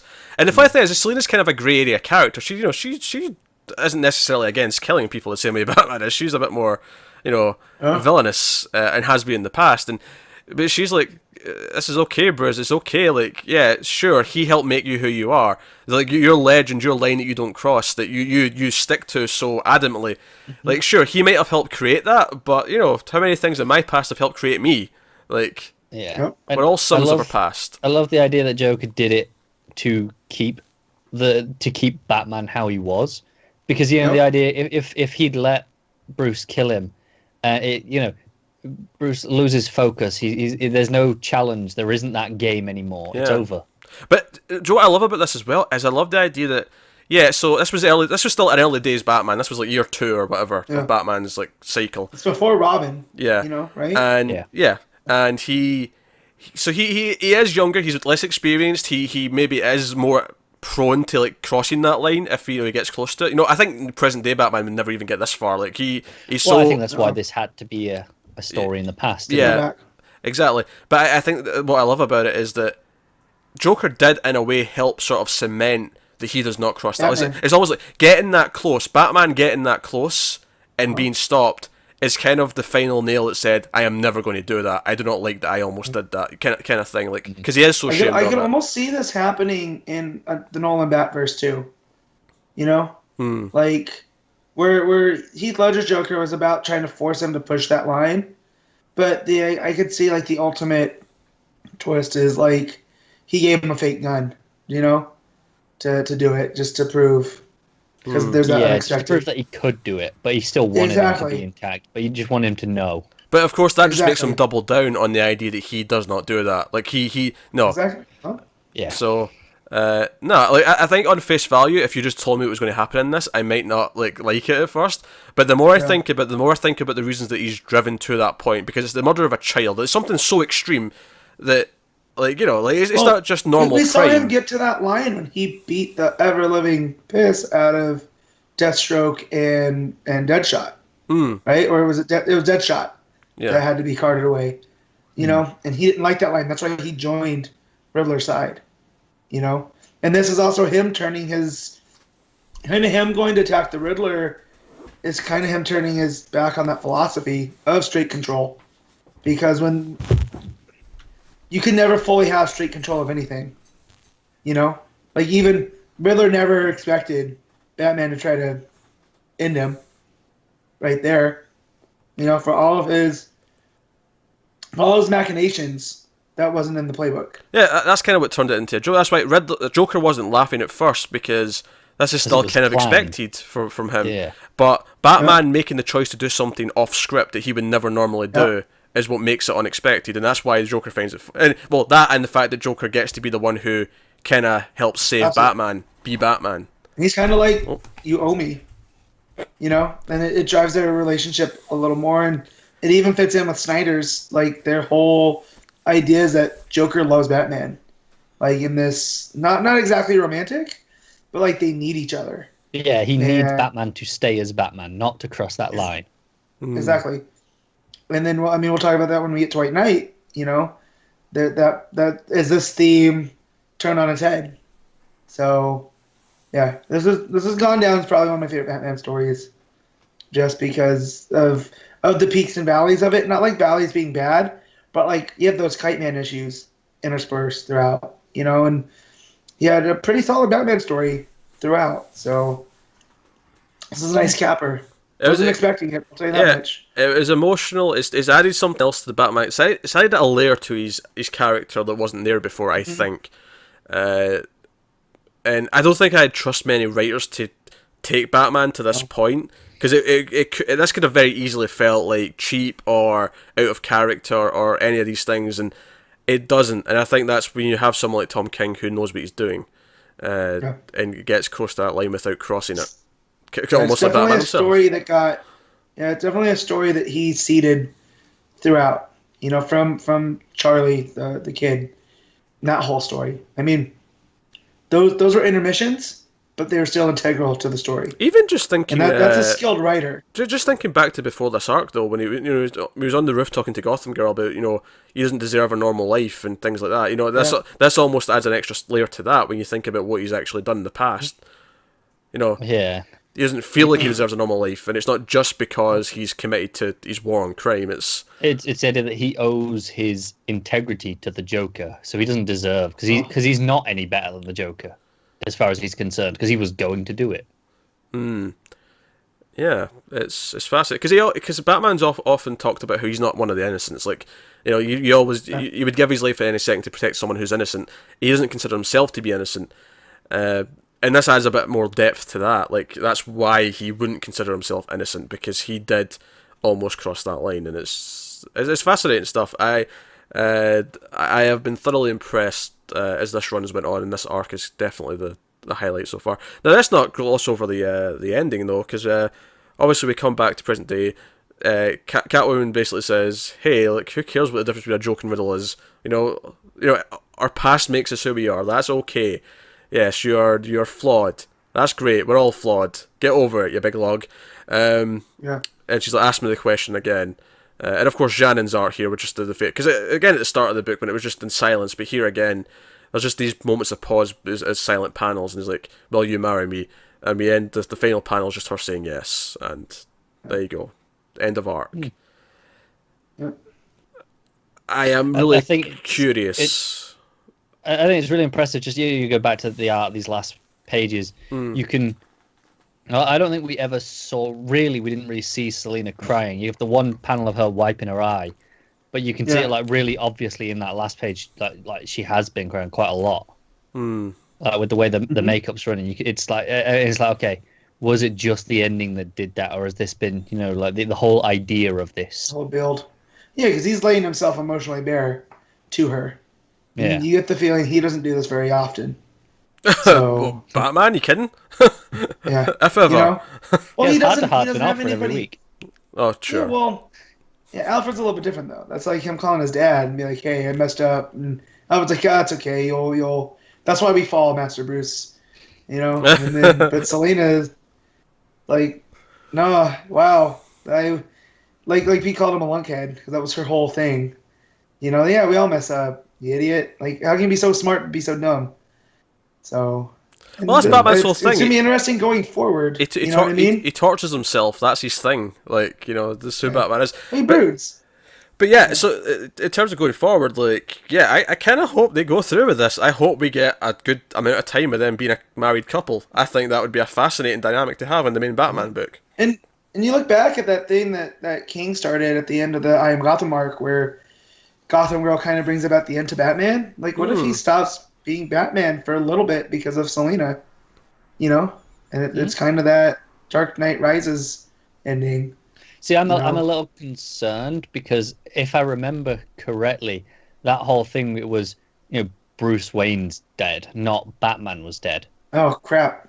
And I'm a little concerned that something goes wrong with Selina and he goes, no, Bruce Wayne's no more. He throws himself way too into Batman and kind of goes too far. I think that would be a fascinating story to tell, but I don't want it straight away. I want... Yeah. I mean, Let's give him time. I feel like we have to have the wedding issue. That's going to be a thing in the next year or so, right? It has to be. Yeah. Right, we're going to have the Batman's wedding. the only one without a wedding issue. Like, you had Superman and Lois, you had Jean Grey and Cyclops. Yeah. They're these famous couples, so... And I can just picture, like, the 4 Robins as the groomsmen. You know, Dick's the best man. Well, maybe Alfred's the best man. No, Alfred's the official. Sure, yeah. Alfred's performing it. He's got a thing off the internet. He's got a Well, license. even if not, he's the father anyway. So the father's not usually the best man. True, No, true. if That's true. anybody that's not Dick is the best man, it's Gordon. Yeah, but of course he can't tell Gordon that he's bad. Well, maybe. Well, I don't know. But yeah, Gordon. I mean, Gordon would be the best man, and then the rest would be the groomsmen. But since they can't tell Gordon who he is, it'll be Dick. Do they get married in costume though? And that's how you get Gordon there. Oh yeah. Everybody's there in outfit. Oh yeah, because that's what you want all the supervillains to know, that Batman's got a wife that they can Well, target. yeah, sure. But then you can invite all But that the only Justice complicates League friends. Her everyone. side, because does she only bring her cats? Like, you can't bring Ivy and Harley into the... Sure you It can. is. Maybe they can. It'd be a truce just for the wedding. It would just be Harley and Ivy though. Like, who else would she bring? Yeah. Well, I'm just Oh, going off Matt, the Mike. sirens. Ollie. Mike. Yeah, but no, Batman says he's going to be Pat. You got the entire Justice League. You got the Outsiders. You got the JLA. You got everyone. I like to think that the only ones that are really there, it's the Trinity. You know, because that's who he's close with, is Diana and The Clark. Trinity and the Robins. Yeah, you know. I feel like Maybe him and it's a Barry are small pretty family. close. Not as close as those three, though. No, I mean not as much. I mean, obviously Hal. I can The see. problem No. is once you go outside that Trinity and you invite Barry, then it's like, okay, I should probably invite Hal. No, I want. Yeah, but And then Barry's going to want to invite Wally, both of them. Superman will bring his family, right? So we'll have John there. So John's the ringer. John's the ring bearer. Okay, sure. Because Damien's not doing it. Well, That's obviously, yeah. Damien's going to be. It'll be the dog. That's true. It'd be Ace or Titus. Titus, Probably yeah. Ace. Yeah. God, King's given me like 2 of my favorite Batman stories in the last year. That's kind of not fair. Between the Ace story that was in the annual, Yeah. The Christmas special, wasn't it? yeah, and then what was it? Yeah, it was the Christmas, I think. No, it was the annual, but the annual was all It's Christmas annual. themed. Oh, Yeah. right, okay. Because That's why I'm getting it came out the last week in November, so it was all Christmas themed stories. But yeah. So there was that, and then there's just the War of Jokes and Riddles, and now we're fantasizing Batman's wedding like a bunch of nerds. So, all right, let's move on. Oh dear. So I'll just to add on, just because Selena, I mean, she'll have Harley and Ivy. Maybe she'll steal like Barbara and Stephanie I think for she'll also more have Holly. bridesmaids. Right? Holly's still around. Oh Or no? sure, yeah. Because didn't they put her up in the cat story? Like, she was the actual one that did all the murdering, and Selena took the rap for her. Who I don't gives Selena remember. away though? Who's her sort of surrogate father for the day? Slam Bradley! Come on. Okay. You're supposed to know the stuff, Pete. I wasn't expecting you to give me an answer that quickly, to be honest. Again, I'm a continuity. I'm a wonk. What do you Okay. want? Alright, so I guess that wraps up Batman with the wedding fantasy. That'll take us on to Superman 32. James Bonny writing, Tyler Kirkham on art. This is the second part of the 2-part story. Superman, Lois, and Deathstroke. Oof. So she was rough. I wouldn't say it was rough. I would say it was just what It's it is. Yeah, it's perfectly fine. I feel this will be the shortest conversation we have on this episode, because it was kind of similar to the last one. There was some fun dialogue. The whole thing was basically just Deathstroke's been hired to push Superman as far as he can to see if Superman will, again, cross that line. Will Superman kill? And he's got Lois dead to rights, and of course Clark still doesn't do it. And it turns out at the end, and I called who it was, by the way, that hired him. I was so sure who it was. Well, and we also called how Lois didn't get shot. It was Superman rushing in. You know, That's true, yeah. And it was Amanda Waller at the end who, I mean, maybe this is scene, maybe like Tomasi said, right, I'm going to do something with Waller later, so do some, so he's told this fill-in writer, do a little thing with Waller, and otherwise just have fun. And I thought it was okay. Like, art was okay, story was okay, but it was I quite like the art, other than Superman looking a bit young, and Lois too. I think they both looked a little young, but otherwise, I like the art a lot. I like the Lois focus in these 2 issues though, like her narration and her talking about her story, and complaining that Superman's like, because there's that thing when she goes to the burning building, it's like, you could maybe not hover so close, and the next panel's just Superman like right behind her, like, I'm Right. not moving, Lois, Deathstroke's after you. Right. So there's some fun And stuff a in there. propane tank fire that he started to draw him out. Do you know what? I was almost getting ready to complain. I'm like, why is Superman not helping with this fire? He's just hovering over Lois like a selfish prick.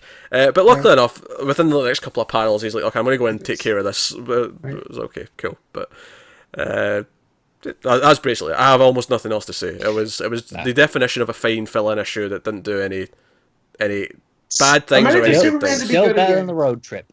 Oh, it was better than the road trip, absolutely. Yeah, I'm ready. I'm ready for Superman stories to be good again. I mean, the Parallax one was pretty good. I mean, it kind of faltered towards the end, but I feel similarly to the Parallax one as I do here. Like, yeah, it was fine. It was all right. I enjoyed it. It's what it is. I really loved the first Parallax issue. I thought that had a really good setup. The second issue let it down. Yeah. I'm just like, as a whole. Okay. As a whole 2-issue fill-in arc. Oh, that's fair.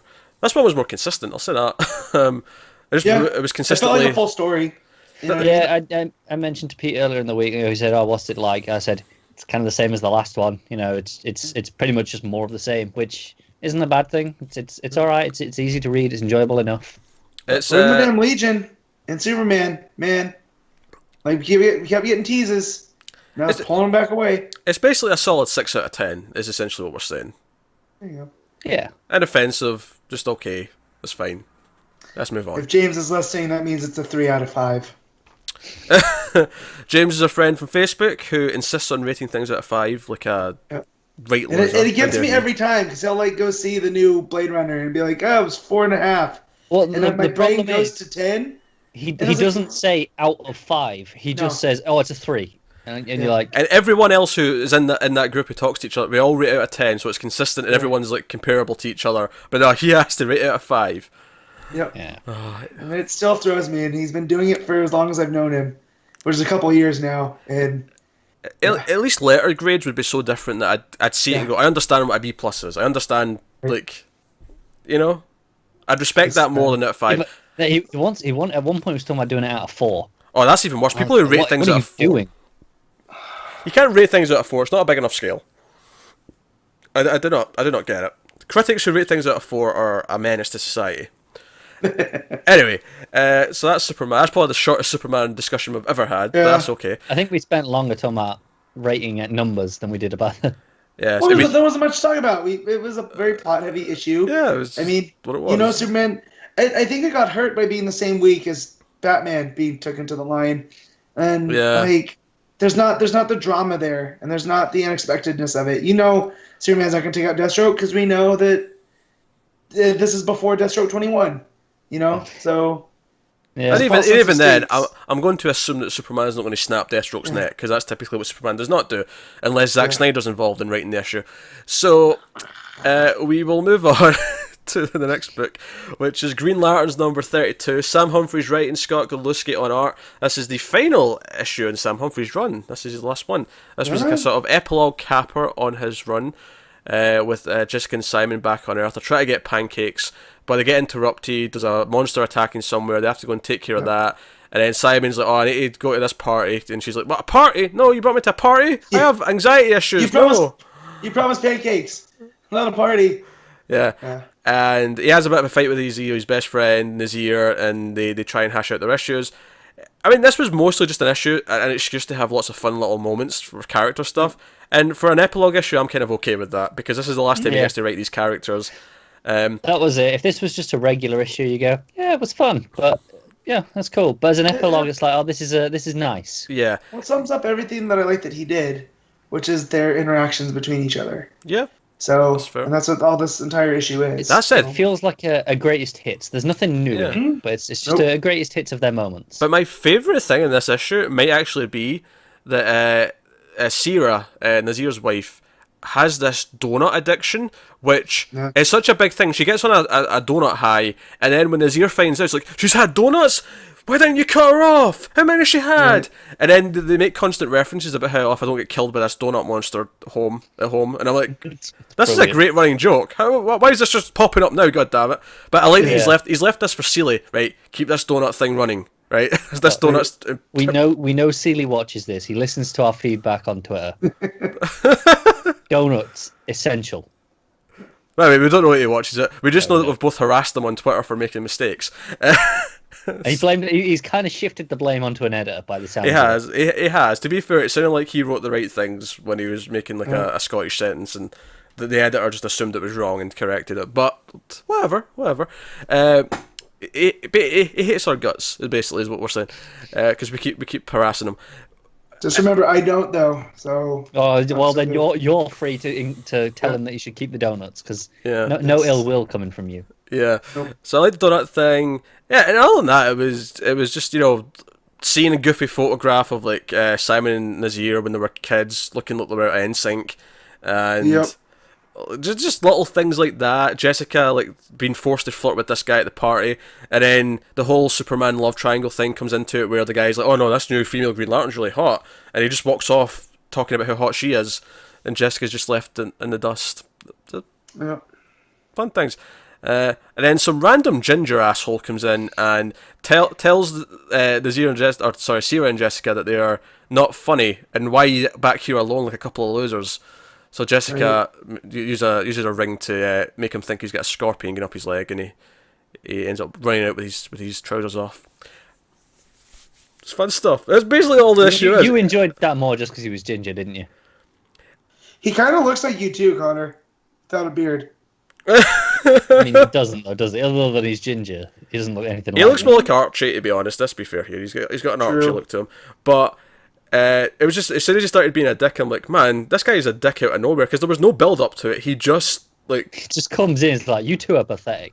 Yeah, and I'm like, of course he's ginger. I should just like Connor. And then I got some amusement out of that. But that was basically the thing. Simon tries to run away at one point, and Jessica like drags him back. And then the core give them shit at the end for like, it's not just Earth that's in your sector, by the way. Here's another thing you have to go protect. So. Yep. And off they go. And off they go. That's pretty much it. But fun banter, fun. I will say I didn't like the art in this issue as much as we've had in previous issues of this. They looked a little bit inconsistent with what they've been looking like recently. I think they get away with it a little for this issue because it's mostly, the human side of things. It kind of gets away with being a little bit more cartoonish. Out of costume, yeah. Yeah. Whereas the stuff in costume is where it highlights it, I think, for me. Yeah, that's fair. That's where you see the problems. But it's one of those where if this had been like a main issue, like in that, the arc back in time, I'd have a real problem with the arc. But it kind of fit the tone here, I think. Yeah, that's fair. I liked how Jessica's like, oh, I've been waiting thousands of years for these pancakes, and I've even travelled from 10,000 or 10 million years ago, and I'm only exaggerating one of those. Yeah, that was good. That was a good little line. Yeah. It's basically a collection of really fun little character moments. That's really what this issue is. Yeah. And that's good fun. So. I mean, I did see the next issue. Which obviously, we've got a new writer there. It says job hunt. So it sounds like it's going to continue some of the low-key Earth, relationship stuff, rather than just being massive space opera stuff. I am A-okay gets a little with that. tedious, doesn't it? Yeah.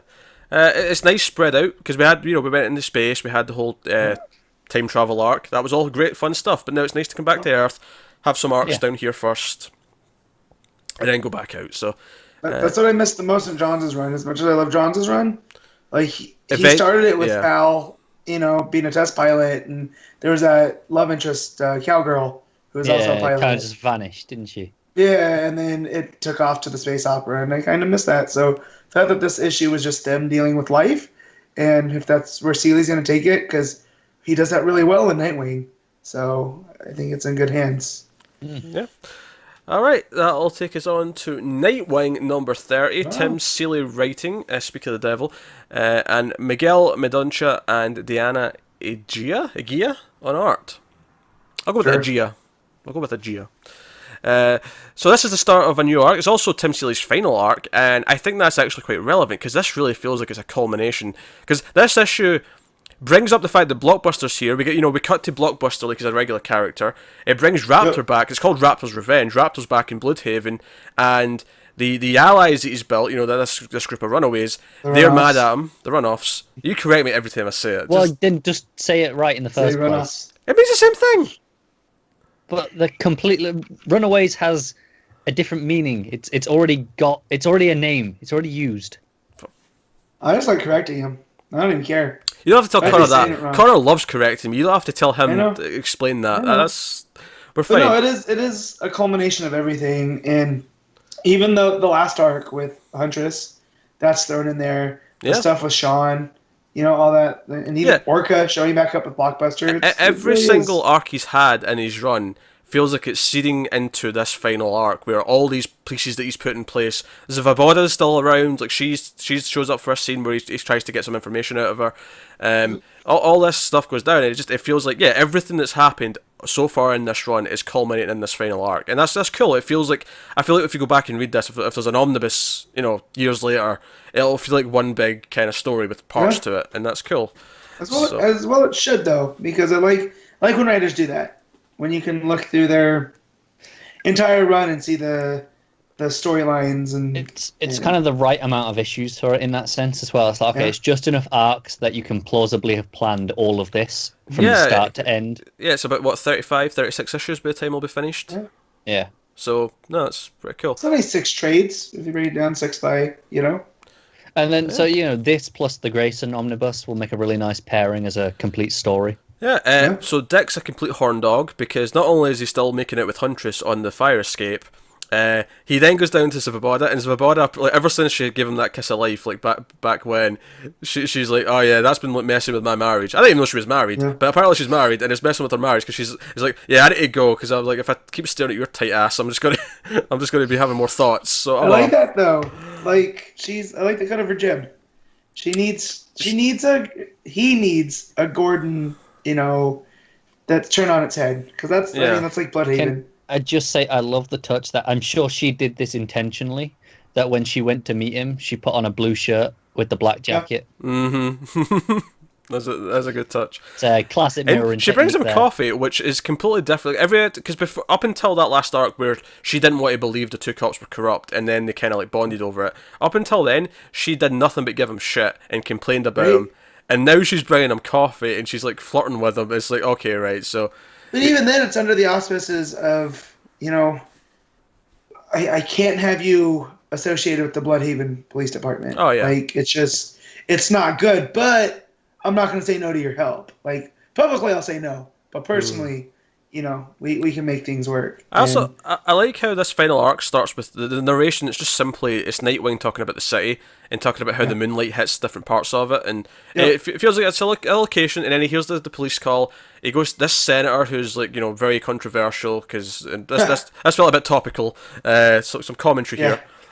There's exact because he talks about voting for his party's medical bill that takes people's insurance away, but also pads the pockets of. I don't know how these writers come up with these really fictional ideas. I mean, it's amazing to me. Completely.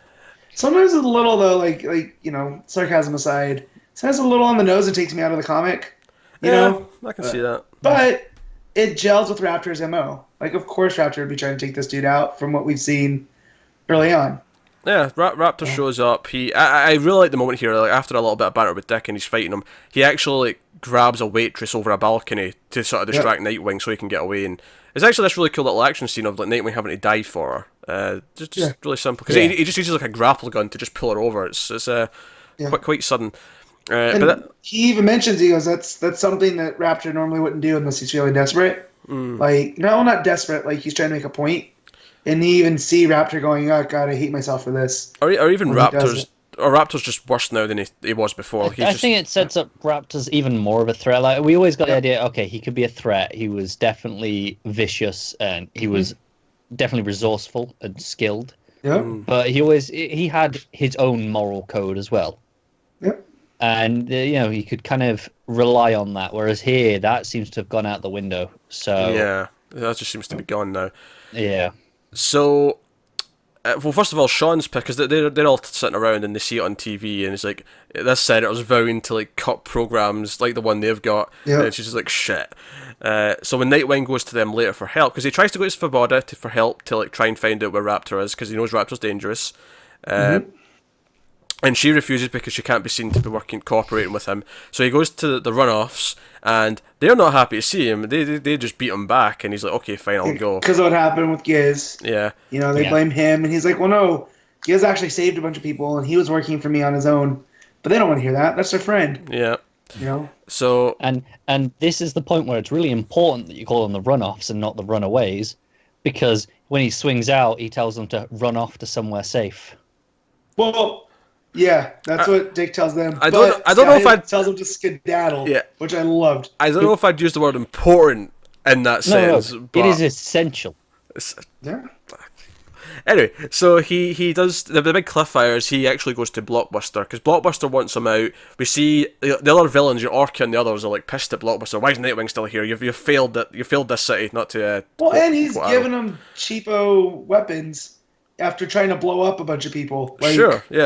But they're just like, "What are you doing, man?" Blockbuster, being stronger than Orca, decides to make an example of him and beats the shit out of him. But anyway, so at the end of the issue, Nightwing shows up to Blockbuster and says, "If you help me find Raptor and deal with them, I'll leave Bloodhaven forever." And maybe he will leave. Maybe Seeley's thing will take us away from Bloodhaven. I don't know. I hope not, personally, because I think Bloodhaven gives him more an identity. No, I do as well. I think Humphries' stuff from the cover we've seen looks like it's still in Bloodhaven. So he gets around it somehow. So I feel like there's going to be a thing. This is how he deposes Blockbuster as well. Probably. Like he's going to pit Raptor against Blockbuster because while they seem to have similar motives, Blockbuster is really more about himself than Raptor even is. Because Raptor does have that big, grand, this is what I stand for. And, whereas Blockbuster's like, no, I'm just, I love my city, but I need to be rich first. So see where it goes. I really hope Humphries keeps on some of the supporting cast, just to give it that more consistent feel. Svoboda being the main one, I think, and I like the Huntress scene here because it shows the type of character she is. Because she's like, no, I'm not going to be second to nothing. Like I'm not just some flying the side, and it also shows that it wasn't just a one-time thing. It wasn't just this one night stand they had. Like no, that's. I love that you don't see her leave. You just see him jump down to talk to Svoboda. Yeah. I love the idea that she's just up there watching all this and going, keep my eye on this bitch. Yeah, she's just listening and like, why are you flirting with Dick? Yeah. Damn you. Oh, dear. I'm actually I'm not looking forward to it, but I'm curious if we're going to get some sort of revelation at some point. Maybe in Birds of Prey, I imagine, where Huntress lets it slip that she's currently having a kind of secret fling with Nightwing. You want to see Babs' reaction is what you want to do, isn't it? Yeah, how does Babs react to that? I'm curious about it. Dear. Talking about a summer of lies. I feel like the porn parody title almost writes itself. If you get a character named Dick in the Birds of Prey, like it's easy. Yeah. I'm not touching that with the 10-foot pole. Dick will though. Oh dear. So no, Nightwing was really good this week. I'm liking what it's doing with this final arc. Like I say, it feels very, like a culmination of everything that we've had so far. I like the art as well. I thought the art looked really sleek. For the most part, I think there's some. You mentioned in one of the other books, some characters looked a bit inconsistent. I felt Orca. that here. Yeah, Orca, and the scene where you see, Sean sat at the table. Yeah. I think she looks really strange, very, I don't know, just off. That's fair. That said, Huntress looked great. Huntress looked good. Yeah. I think Nightwing's outfit looked better here than it has done in some of the art recently. Yeah, that's fair. I think it's maybe just the shading on it just gave it a bit more pop, whereas it's been very flat maybe in some recent issues. But I enjoyed that. So no. But no, it feels like it's really building to something, so I'm excited. So that'll take us on to Deathstroke number 24, Christopher Priest writing, Diogenes and Neves on art. So we had a little bit of follow-up for the whole Willow-Claire thing. Claire's been kidnapped, Willow's looking for her, she's like murdering her way through people, through the White Lotus to get to her. Because obviously the grocer was killed, and we find out his son is referred to as the Forgotten. He's the one who doesn't want any part of this, and he goes to Deathstroke for a bit of help. Deathstroke's like, nah, I'm not taking anyone out because I don't do that anymore. But the main chunk of the issue, though, is Wally West, new Wally West, and I was actually a little bit surprised as I was reading this issue that they didn't push this. And obviously it turns out at the end that it was just blanks and it was just Deathstroke testing Wally. But when the issue got going and there was a sniper on a roof like firing bullets into a crowd, I was like, oh dear, this feels like, I don't think they needed to, but I was like, man, I'm actually kind of surprised they didn't, just given the last weekend. But The issue itself was really good though. Wally like running up Poor to Wally. to stop him, like that action stuff was really fun. It was nice to give Wally a bit of spotlight. But the rest, this is probably the funniest issue Deathstroke's had. I was cracking up constantly because Wally was recording himself all the time. He's been like being kind of secretive and recording his conversations. He's a spy for the Teen Titans on Deathstroke. And Deathstroke, sort of after this takes place, it keeps flipping back between present day and like the past when he's like playing these recordings, and he keeps playing these really embarrassing recordings. He's talking about how Power Girl's really hot. I mean, he thinks he likes Raven, but Power Girl's really hot and she's got a good ass. Like he says something like that, and you just see like Power Girl's reaction. It was funny stuff. And then it's like he goes through all the characters. Like he was with Joseph when he was trying to flirt with this guy who worked in the store, this deaf guy. And with Hope and Terra like fighting over the sword and like all their. That was my favorite thing because those two, they're ready to like legit murder each other. They are. It was so much fun, wasn't it? Yeah, good fun. Like I don't want to say it was a soap opera element because that's what Titans is for, but like them being catty and then it turning to, like no, we're really gonna do this, and then Wally just be like, okay, I gotta go by, and he goes out the window. It's funny how you say about being soapy because Wally even cracks that joke. He's like, I was expecting this, but I walked into like a Real Housewives episode. Yeah, exactly. So no, it's playing with that, and then even just like them making fun of each other after they hear a recording, like after the story about Joseph flirting with the guy, and Power Girl has this weird reaction. It's like, but he just had a lady fiancée, and it cuts to Terra just making fun of her. Lady fiancée, oh, you're so innocent. Oh, perfect little innocent. This issue was cracking me up. Like things like just Wally sat under the table at the end. Oh yeah, when he's listening to Deathstroke. Listening to them, and he's just sat there peeking out. Yeah, I don't expect Deathstroke to be such a sort of light-hearted, funny book, but this was quite a funny issue. That played upon all the characters. I love Deathstroke's drawing on the table. Yep. His drawing on the tablecloth. Yeah, and I think because his whole point to Wally is you're trying to like really define right and wrong, and this actually helps out the last issue of Flash for me because I wasn't really sure. When we read that issue of Flash and Wally's like, after I've went through it recently, I've sort of realised that I've been too hard on you. This actual issue, assuming it takes place first, which I think it does, it kind of shows how he learned that a little bit more, because Deathstroke kind of imparts some wisdom on him. He's like, look kid, if you keep trying to label things as good and bad and don't understand that there's like, give and take, you're just going to like put yourself into this world of absolutes, which will end up leading to like bad. Like you'll end up, because I kind of did that. I was all this is right and this is wrong. I joined the army and look how I turned out. I was 4 years older than you when I made that decision, and look where it led me. So it was it's good stuff. And all the stuff with the bullets, he's like, okay, I've got a choice. I can actually either catch the bullets, which will stop them from hitting anything, or I can take out the gunman. If I take out the gunman, then those bullets will hit their targets. And, so there was some fun action stuff in that sense, and then all the funny stuff with the characters reacting to and the physics of him moving at super speed, and like him taking one route versus the other will mean one of those bullets has time to hit somebody, and now... Which is why the how they have the headings in this book, where they have each section's heading. I really like the title of the first one, 7.5 people, because it really made me go, what the hell does that mean? And it's later on you find out it's like he can stop 7 and a bit, like or 7 maybe 8 shots, so 7.5 shots have maybe gotten off. So there's some nice touches. Now, of course, the thing that I've danced around though is the ending. Because after he imparts all this wisdom on the team, Wally specifically, and they all give him shit for it, and he's really embarrassed because of they've all heard all these recordings and what he thinks of them all. I like when he's leaving the room. He gives the answer to the bullets or the shooter. Which one do you go for? And it basically boils down to depends on the type of person you are.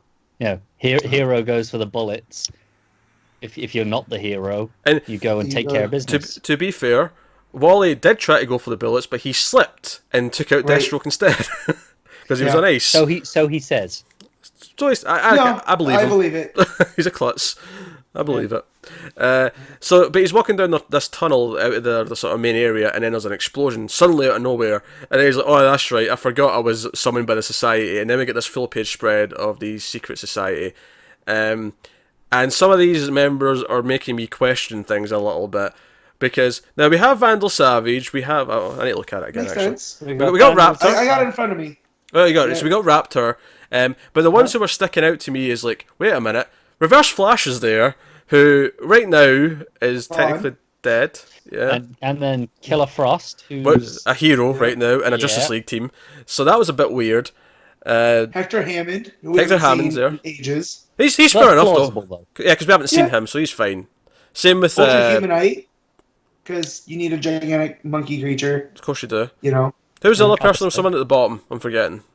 And then the dude that Deathstroke cut his arm off, and that's what led to this whole society. Ah, okay, that's right. Yeah. yeah. So you And got then Black Manta. So and also That's there's right. the implication that the Riddler's involved because when Deathstroke vanishes when he leaves the room, it leaves just his mask and the little envelope with the question mark on it, green question mark. So do we think the next couple of issues is going to be the team saving Deathstroke from society? I don't know. This book's so hard to peg with where it's going. Yeah, because I'm like, this can't be the society. Like, No. Are they real? Are they Because like you say, there's too many here that why this doesn't add up. Like Reverse Flash, Killer Frost. I'm like, okay, so what's going on here? Yeah, those two stick out, but maybe there'll be a reason. Maybe they're not real. Maybe it's like on an illusion or something. Who knows? But it made for a big page at the end because I'm like, oh shit, Yeah. all these characters. Big issue next time as well because it's the 25. That's right, yeah, because obviously Deathstroke was Gorilla double. sized. Yeah, it was double shipping until whatever issue, and because of that, it's getting to its 25 a lot sooner than a lot of the other single shippers. Well, a little later than all the ones that stayed double. Of course, yeah. But they're doing a big thing for it, and we're getting a supersized issue. So basically, it's going to be an annual size book or whatever, or close to it. So that'll be fun. That'll be next month. But no, I like this issue a lot. This was a really fun. Just a consistently great book. Yeah, it's a really good character piece, and surprisingly really funny. So, credit. My only criticism, honestly, of the book right now is that the Claire Willow stuff is like there's so little of that in each issue that every time I get to one of those scenes, I'm like, I forget about yeah, it. It feels really disconnected. We had this problem before with it was the Rose stuff. Right. Where she was off on her own, and it felt like, okay, this is disconnected. But it came together later. So it did, and I'm sure it'll play into things. It's just right now because it's monthly and because there's so little of it every month. Like I always like, oh, who's this again? And it takes me a second to think about it. But I will say I'm really enjoying the team stuff, and it gives me a lot of hope for Priest on Justice League. It does. He nails the team dynamic here. Flash specifically, like him writing Flash using his powers in a fun way, makes me think, oh, he can handle something. I mean, clearly he doesn't like Dick Grayson. We saw that quite heavily. But clearly he does know how to handle at least some of these characters quite well, and these types of characters. And it's good that Dick Grayson's not on the Justice League then, Yeah, for now. And that's fine. If he doesn't like him, he doesn't have to. He can just stay away, which I think is what he would prefer to do. Yeah, that's fair. Who doesn't love Dick? Exactly. Like I said, he's wrong, but he can just stay away. It's fine. Well, I guess that wraps up Deathstroke, and we can move on to our last new book of the week, which is Batman White Knight #1. Sean Murphy. Everything. I have a question. Is this sorry. 7 or 8 issues? Because all the adverts in the back of the book are saying 7, yet this is saying 1 of 8. That is a good question. I thought it was 8. See, the thing is, before this week, I thought it was 9, so I have no idea. Well, I mean, to be honest, either one of them, obviously one of them's a misprint, either one could be the misprint, but I'm just going to assume that since the adverts were probably done in advance, that's the misprint and the cover's corrected. But that's just some speculation. I really don't know. But it wouldn't be the first time they've messed that up. It was supposed to be 8 and they made it 7 or vice versa. But So I remember when Flashpoint was on, it was a one-shot tie-in.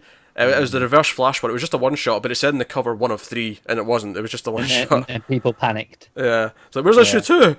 Yeah.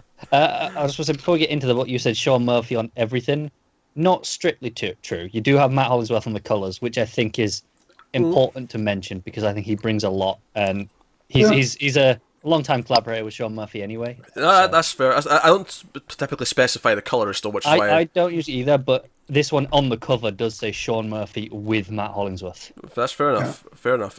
So that said, it reminded me of American Vampire in the best way possible. Oh, it does. So... It looks like American Vampire in a lot of ways. In fact, that opening page with the Batmobile arriving at Arkham is I was like, you know what? No matter what this issue does from this point on, I'm in the art. I'm in it.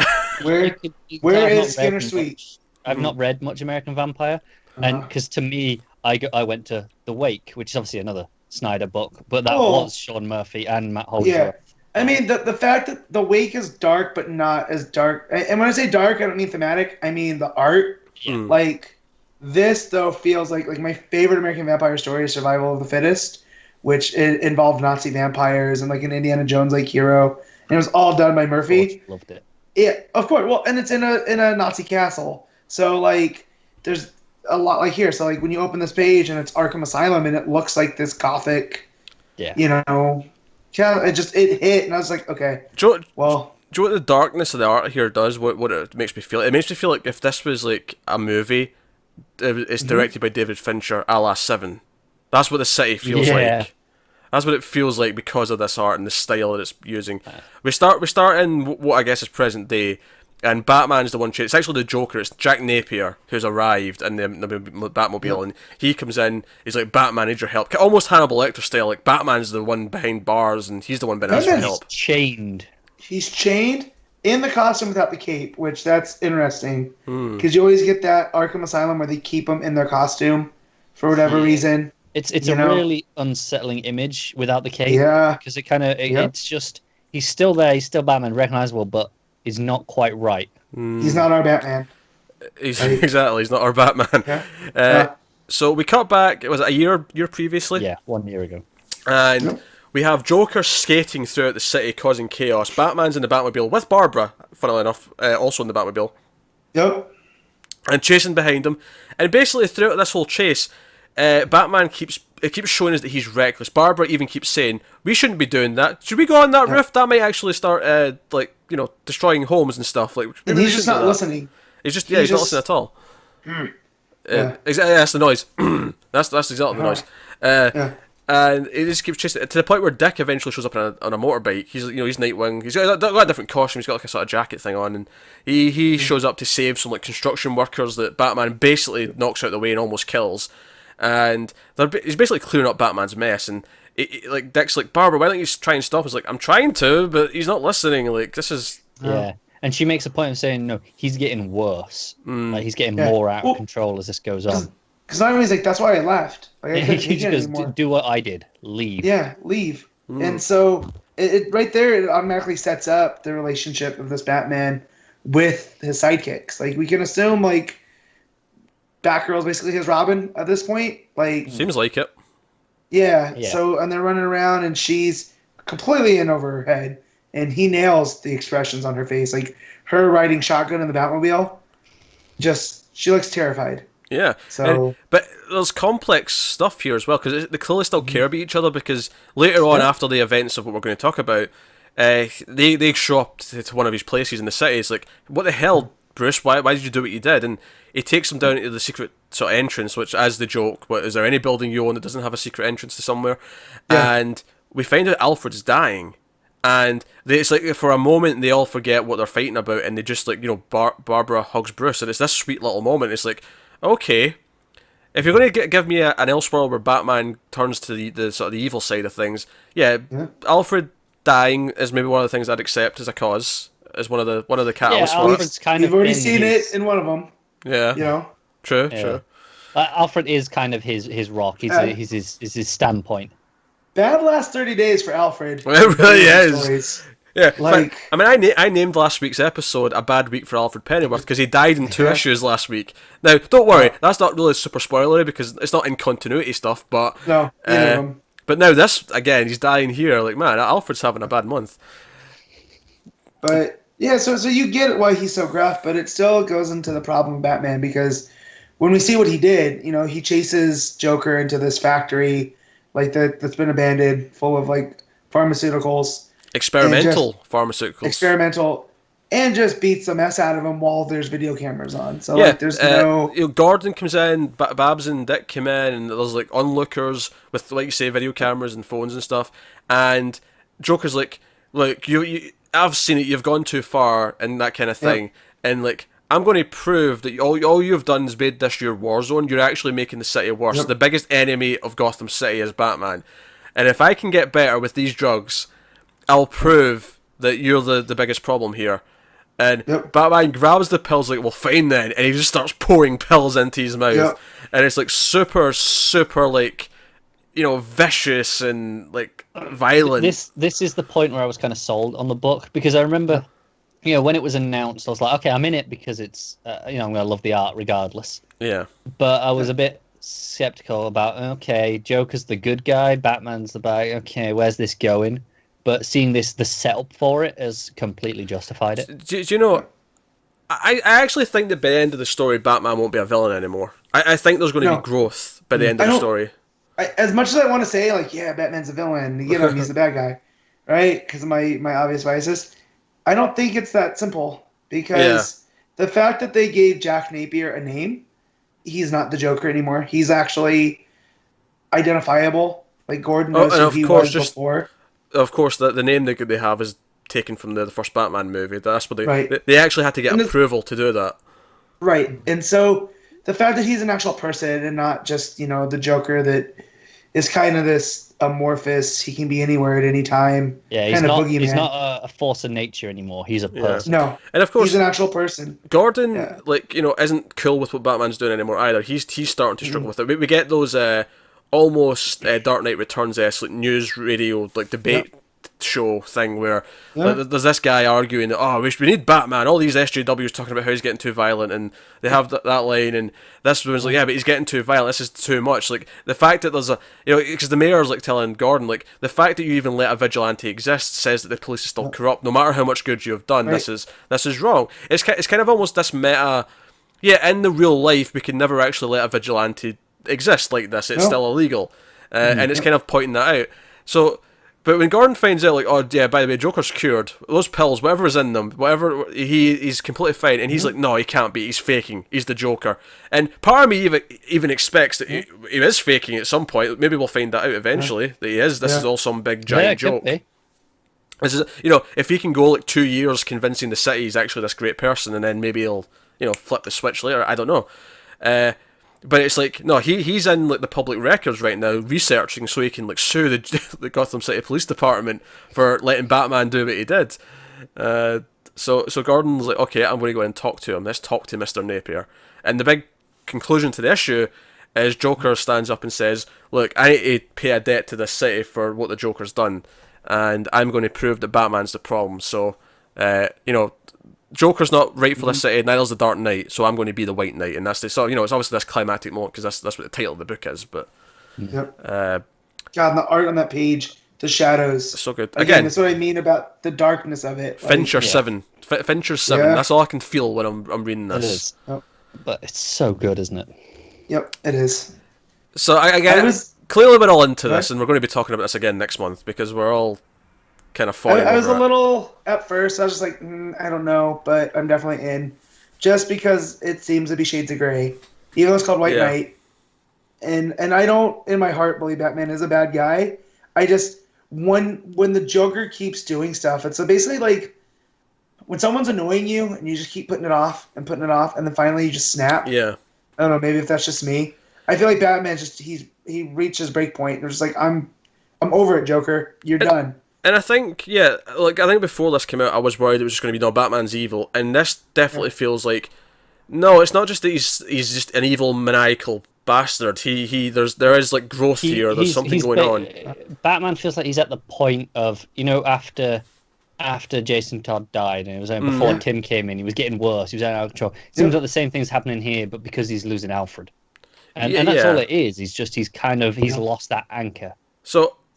After this first issue, I'm like, I can see the ending of this story being that, no, it isn't just White Knight and Black Knight, there is shades of grey, and Batman has a darkness to him, and I can see there being a growth for him, and I can see maybe the Joker has growth. By the way, I love the pages of him in his cell, and it's all these Batman posters. And there's some cool little Easter eggs. There's you see the Batman animated series sort of main cover poster as a poster. Yeah. You see a photo from the Batman movie of him holding the Joker, Batman Joker, when they're sort of close. And there's toys and stuff, and so there's that Sean Murphy Batman statue, the art of the black and white. Down at the bottom, it's fun to go through. There was a few things like that in the issue. A bit later on, the mayor's office really felt like out of the '60s show. Yeah, I can see that. So no, So definitely we'll be looking at more of this coming up.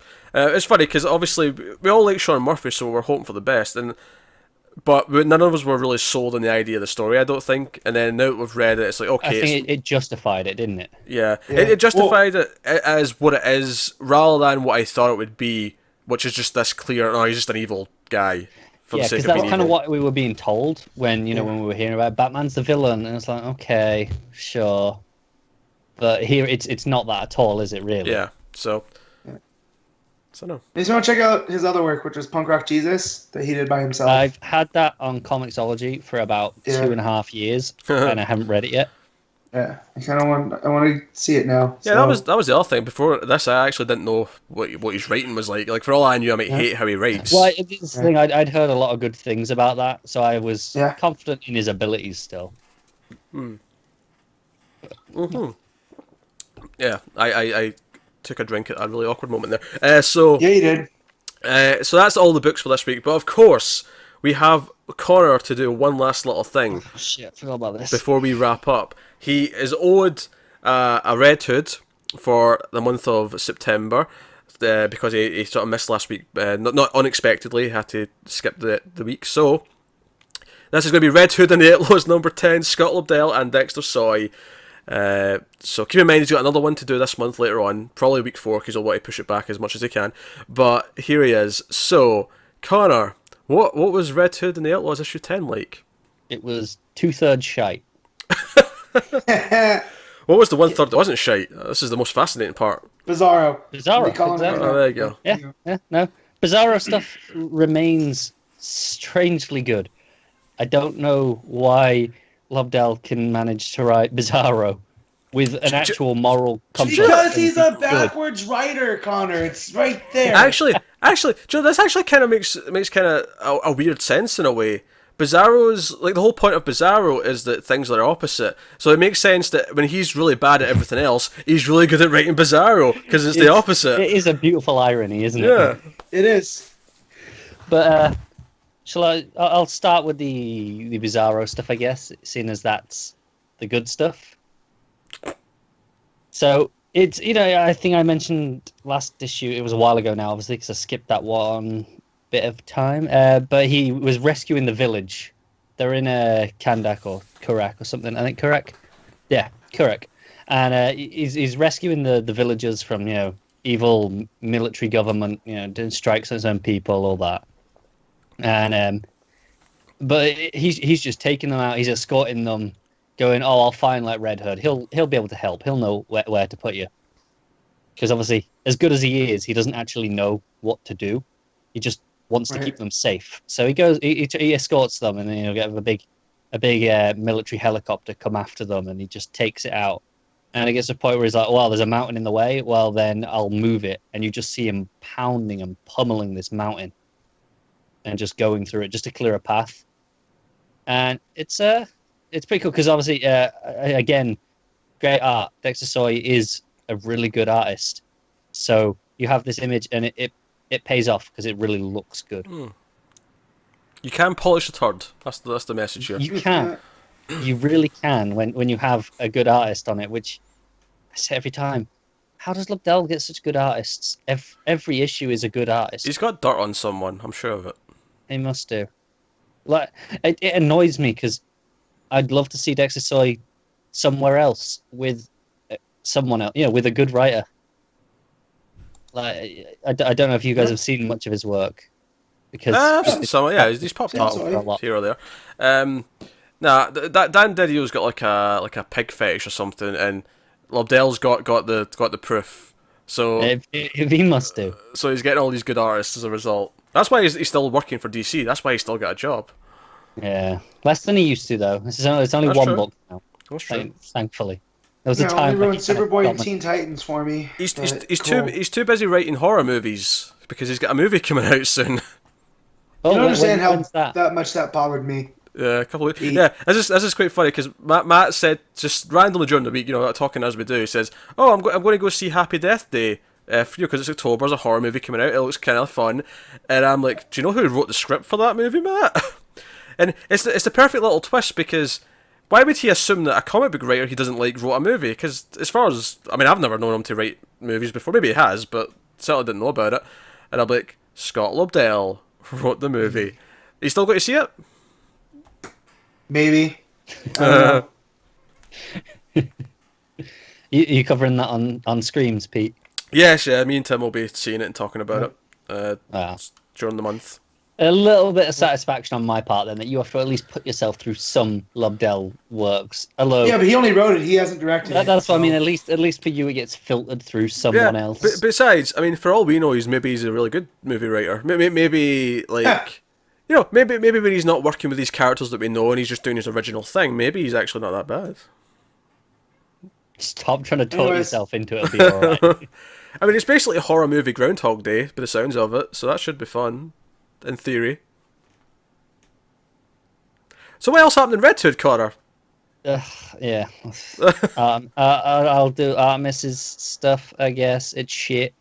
It's basically her reuniting with her people. It's like, oh, you're all here. Oh, the building's all rebuilt. Oh, you're back from the dead, one that I killed because I thought you were evil.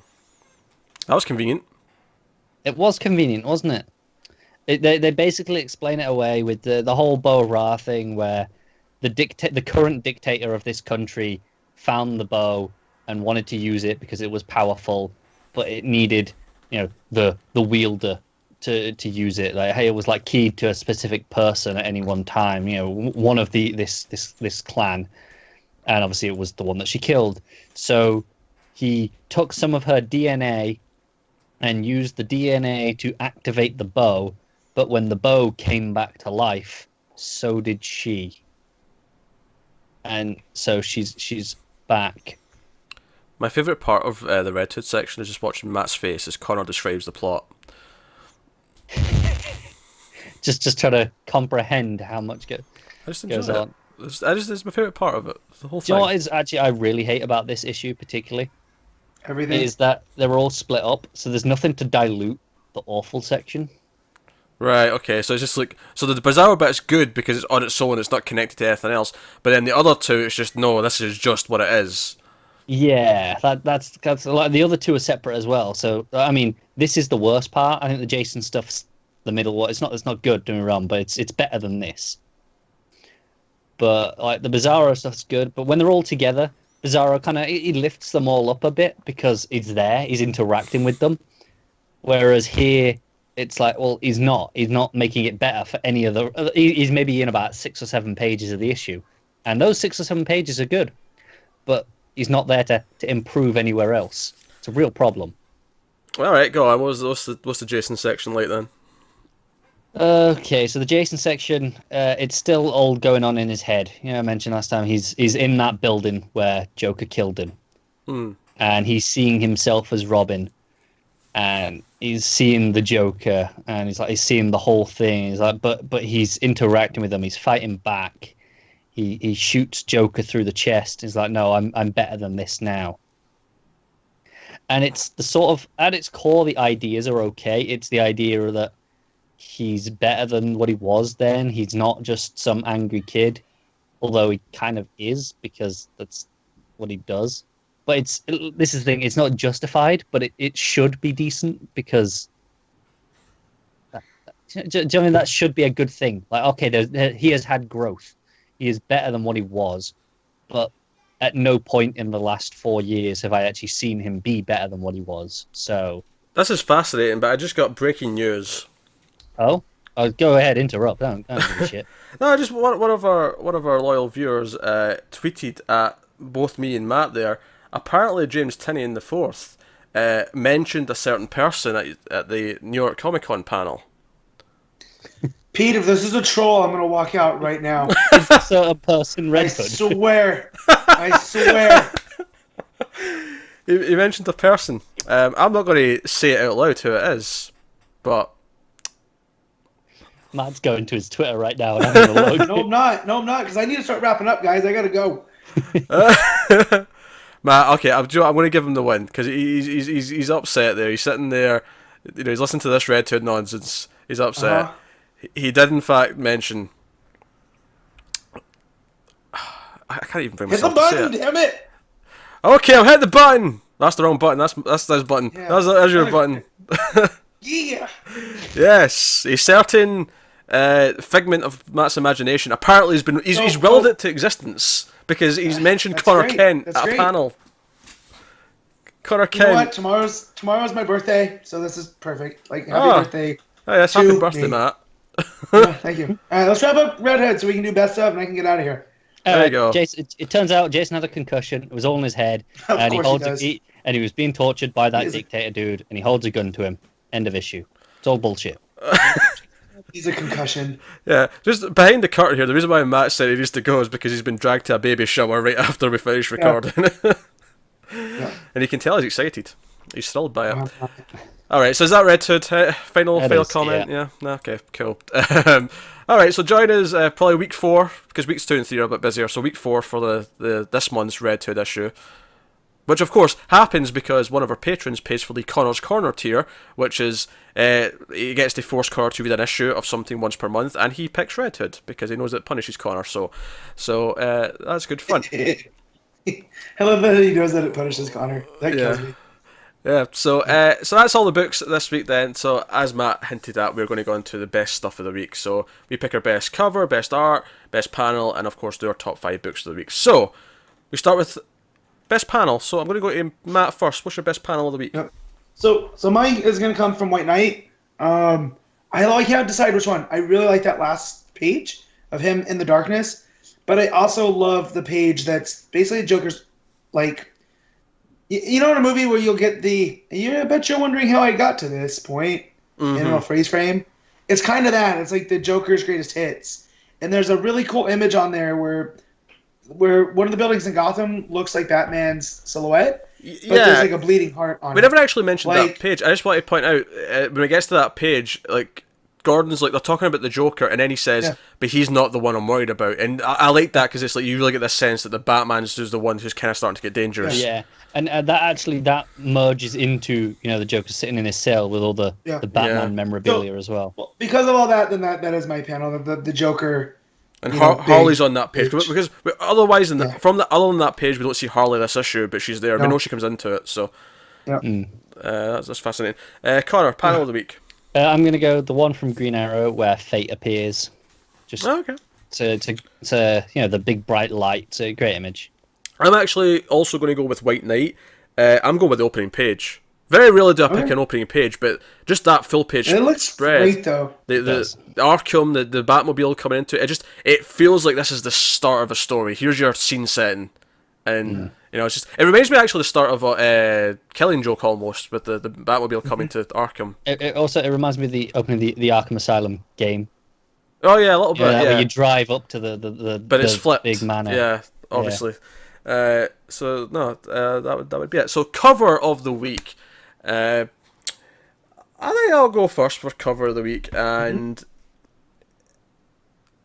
yeah, I'm probably gonna go with White Knight as well. Even though there's some competition here, because Green Arrow's really good, Batman's really good, of course. But I think I have to go with White Knight for the Murphy art, and just that Joker face at the bottom under the title specifically is especially creepy. So that's my pick. Connor. Yeah, White Knight. Cool, Matt. Well, let's line it up, White Knight. There you go. Especially like the way that Harley looks there. So it looks in just the red dress and the white gloves that go up like all the way. Like, I think my Is the favorite other about glove it is black though? That's the important part. Does she have one Yeah. black glove, one white glove? that'd be cool. I just like how Batman's actually so small on the image overall. Yeah. I'm really curious to see how Harley, like, what she's like and how, like, you know, good Joker, like, brings her to his side and, like, how that goes and so on. Yeah. Alright, so best art of the week. I'll be shocked. Is it White Knight? Can we just wrap around that? Yeah. Is it White Knight for Mine's everyone? White Knight. It has to be. Yeah. Well, Cool. Janin has had a chance, like... Yeah, I'd say on a normal week, I'd be going, Janin, Ferreyra, Sciver, but no. Yeah. Janin had the week 1 for me, but I'd read that before White Knight, and then once I read White Knight, it was this fight. So I have to go with White Knight, but I don't want to discount the fact that Janin did some fantastic stuff in that Batman issue. Yep. Or even Van Sciver in that where I didn't like the story in Dawnbreaker. You know, there's some Van cool Sciver's stuff there always too. great, isn't it? Yeah, no, that's fair. So that takes us out our top 5 books of the week. So I'm going to go with Matt first. So number 1, White Knight. Number 2, Batman. Number 3, oh man, this is where it gets real bad. Green Arrow. 4, Deathstroke, and 5, Green Lanterns. Nightwing. We'll go Nightwing over Green Lanterns. No Superman, and that pains me, but that's what Doesn't you get. deserve it, does it? Hey, Tomasi's back next issue, Matt. So Thank you. Good. so it's as long as it's not another road trip issue, we're good. Connor, top 5. Batman, White Knight, Nightwing. Oh, just to clarify, was that Batman at number 1, then White Knight at number 2? Batman, then White Knight. Yeah, then Nightwing, Deathstroke, Green Arrow. Cool. I'm also going to put Batman at number 1. I'm going to put White Knight at number 2. And then I think I'll put Deathstroke at number 3, Nightwing at number 4, and then Green Arrow at number 5.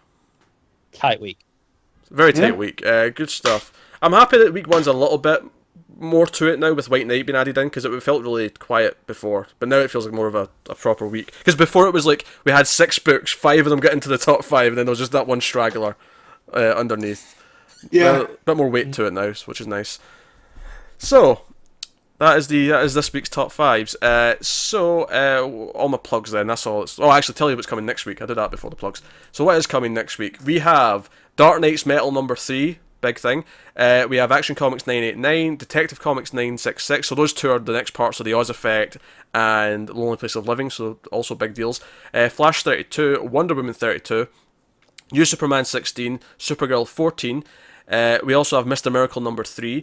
Ragman issue 1 is out. We may or may not cover that depending. I'll probably try it. We'll probably check in on it. Now, I did mention last time there might be a few books cut from next week. Now, typically we'd have also done Superwoman, Batgirl and the Birds of Prey, and Hal Jordan, the Green Lantern Corps.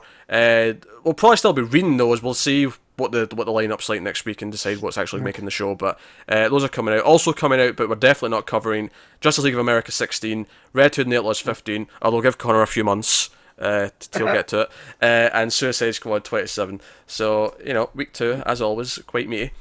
But yeah, so that has been episode 72 of Comics from the Multiverse. Getting up there on the numbers. So let us know what you thought of the books in the comments below or on Twitter at DC Comics Podcast. Of course, rate us on iTunes and all that stuff as well. It helps out. If you want to support us, you can head over to patreon.com/MailFuzzTV. $1 tier doesn't really have anything comic specific, but the $5 tier you get your monthly bonus episode from me and Connor on a trade or graphic novel. We're doing Long Halloween later this month. So you can look forward to that. We've already got the first 2 episodes up. You get to vote on the week 5 trades or graphic novels that we do in the main show. There'll be one of those in November, of course. And you get that warm fuzzy feeling of just helping us out and making the books just a little bit cheaper to keep up with all these extra things. So so you can do that. And otherwise, that's us. Have I forgot to plug anything? Anything else I should be plugging? sounds good to me. Except, I'm trying to find the details on Connor Kent now. So, I mean, I guess you mentioned the Facebook group earlier. If you want to come and join in the discussion, weekly on Wednesdays, Thursdays, as it happens, instead of waiting till the weekend. Malfuzz. Is it just Malfuzz on Facebook? Yeah, just search Malfuzz on Facebook and you'll find the group. You'll find us. Yeah, that's a good point. I did mention it's October, of course. I'll pimp out the horror movie show Screams After Midnight. Me and Tim are doing a lot of extra episodes because it is October. We're pumping them out. We've already done 5 already, and it's like the 7th of October. So it's the 7th of October as we record. So wow, you guys are insane. Yeah, although I had to jump on you on horror movie count, and then Wednesday hit, and between comics and my shows returning, I've not had time to watch. Watch anything. So. TV's starting to spin up as well, so that's going to hamper my horror movie viewing a little bit, but we're doing the best. So you can access those on obviously our YouTube channel, Mailfuzz TV, but there's also an audio feed now. If you search Mailfuzz TV on your iTunes, your podcast app, you should find all the other stuff we have up as well. I would say, I don't think we've mentioned it on this show. Obviously, the DC TV stuff comes back next week. That's right. We did usually cover them, episode by episode as they came out that night or the next day. But this year it's a little different.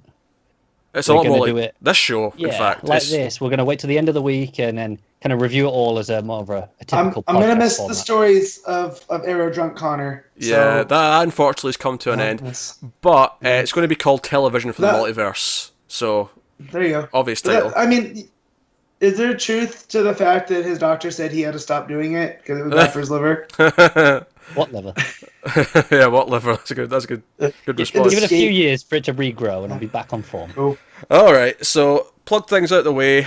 That is us. So thank you once again for watching and or listening. We really do always appreciate it. And everyone who does like talk to us on Twitter or in the comments or whatever, we do always enjoy it. So thank you very much. Keep watching or listening. I don't usually say that. Keep reading DC Comics, guys. We always appreciate it. Thanks. I'm saying things out of order now. I'm going wacky. I've had too much Red Bull. Always remember, never No such get. thing. Always remember, never get lost in the Speed Force. Connor Kent coming back.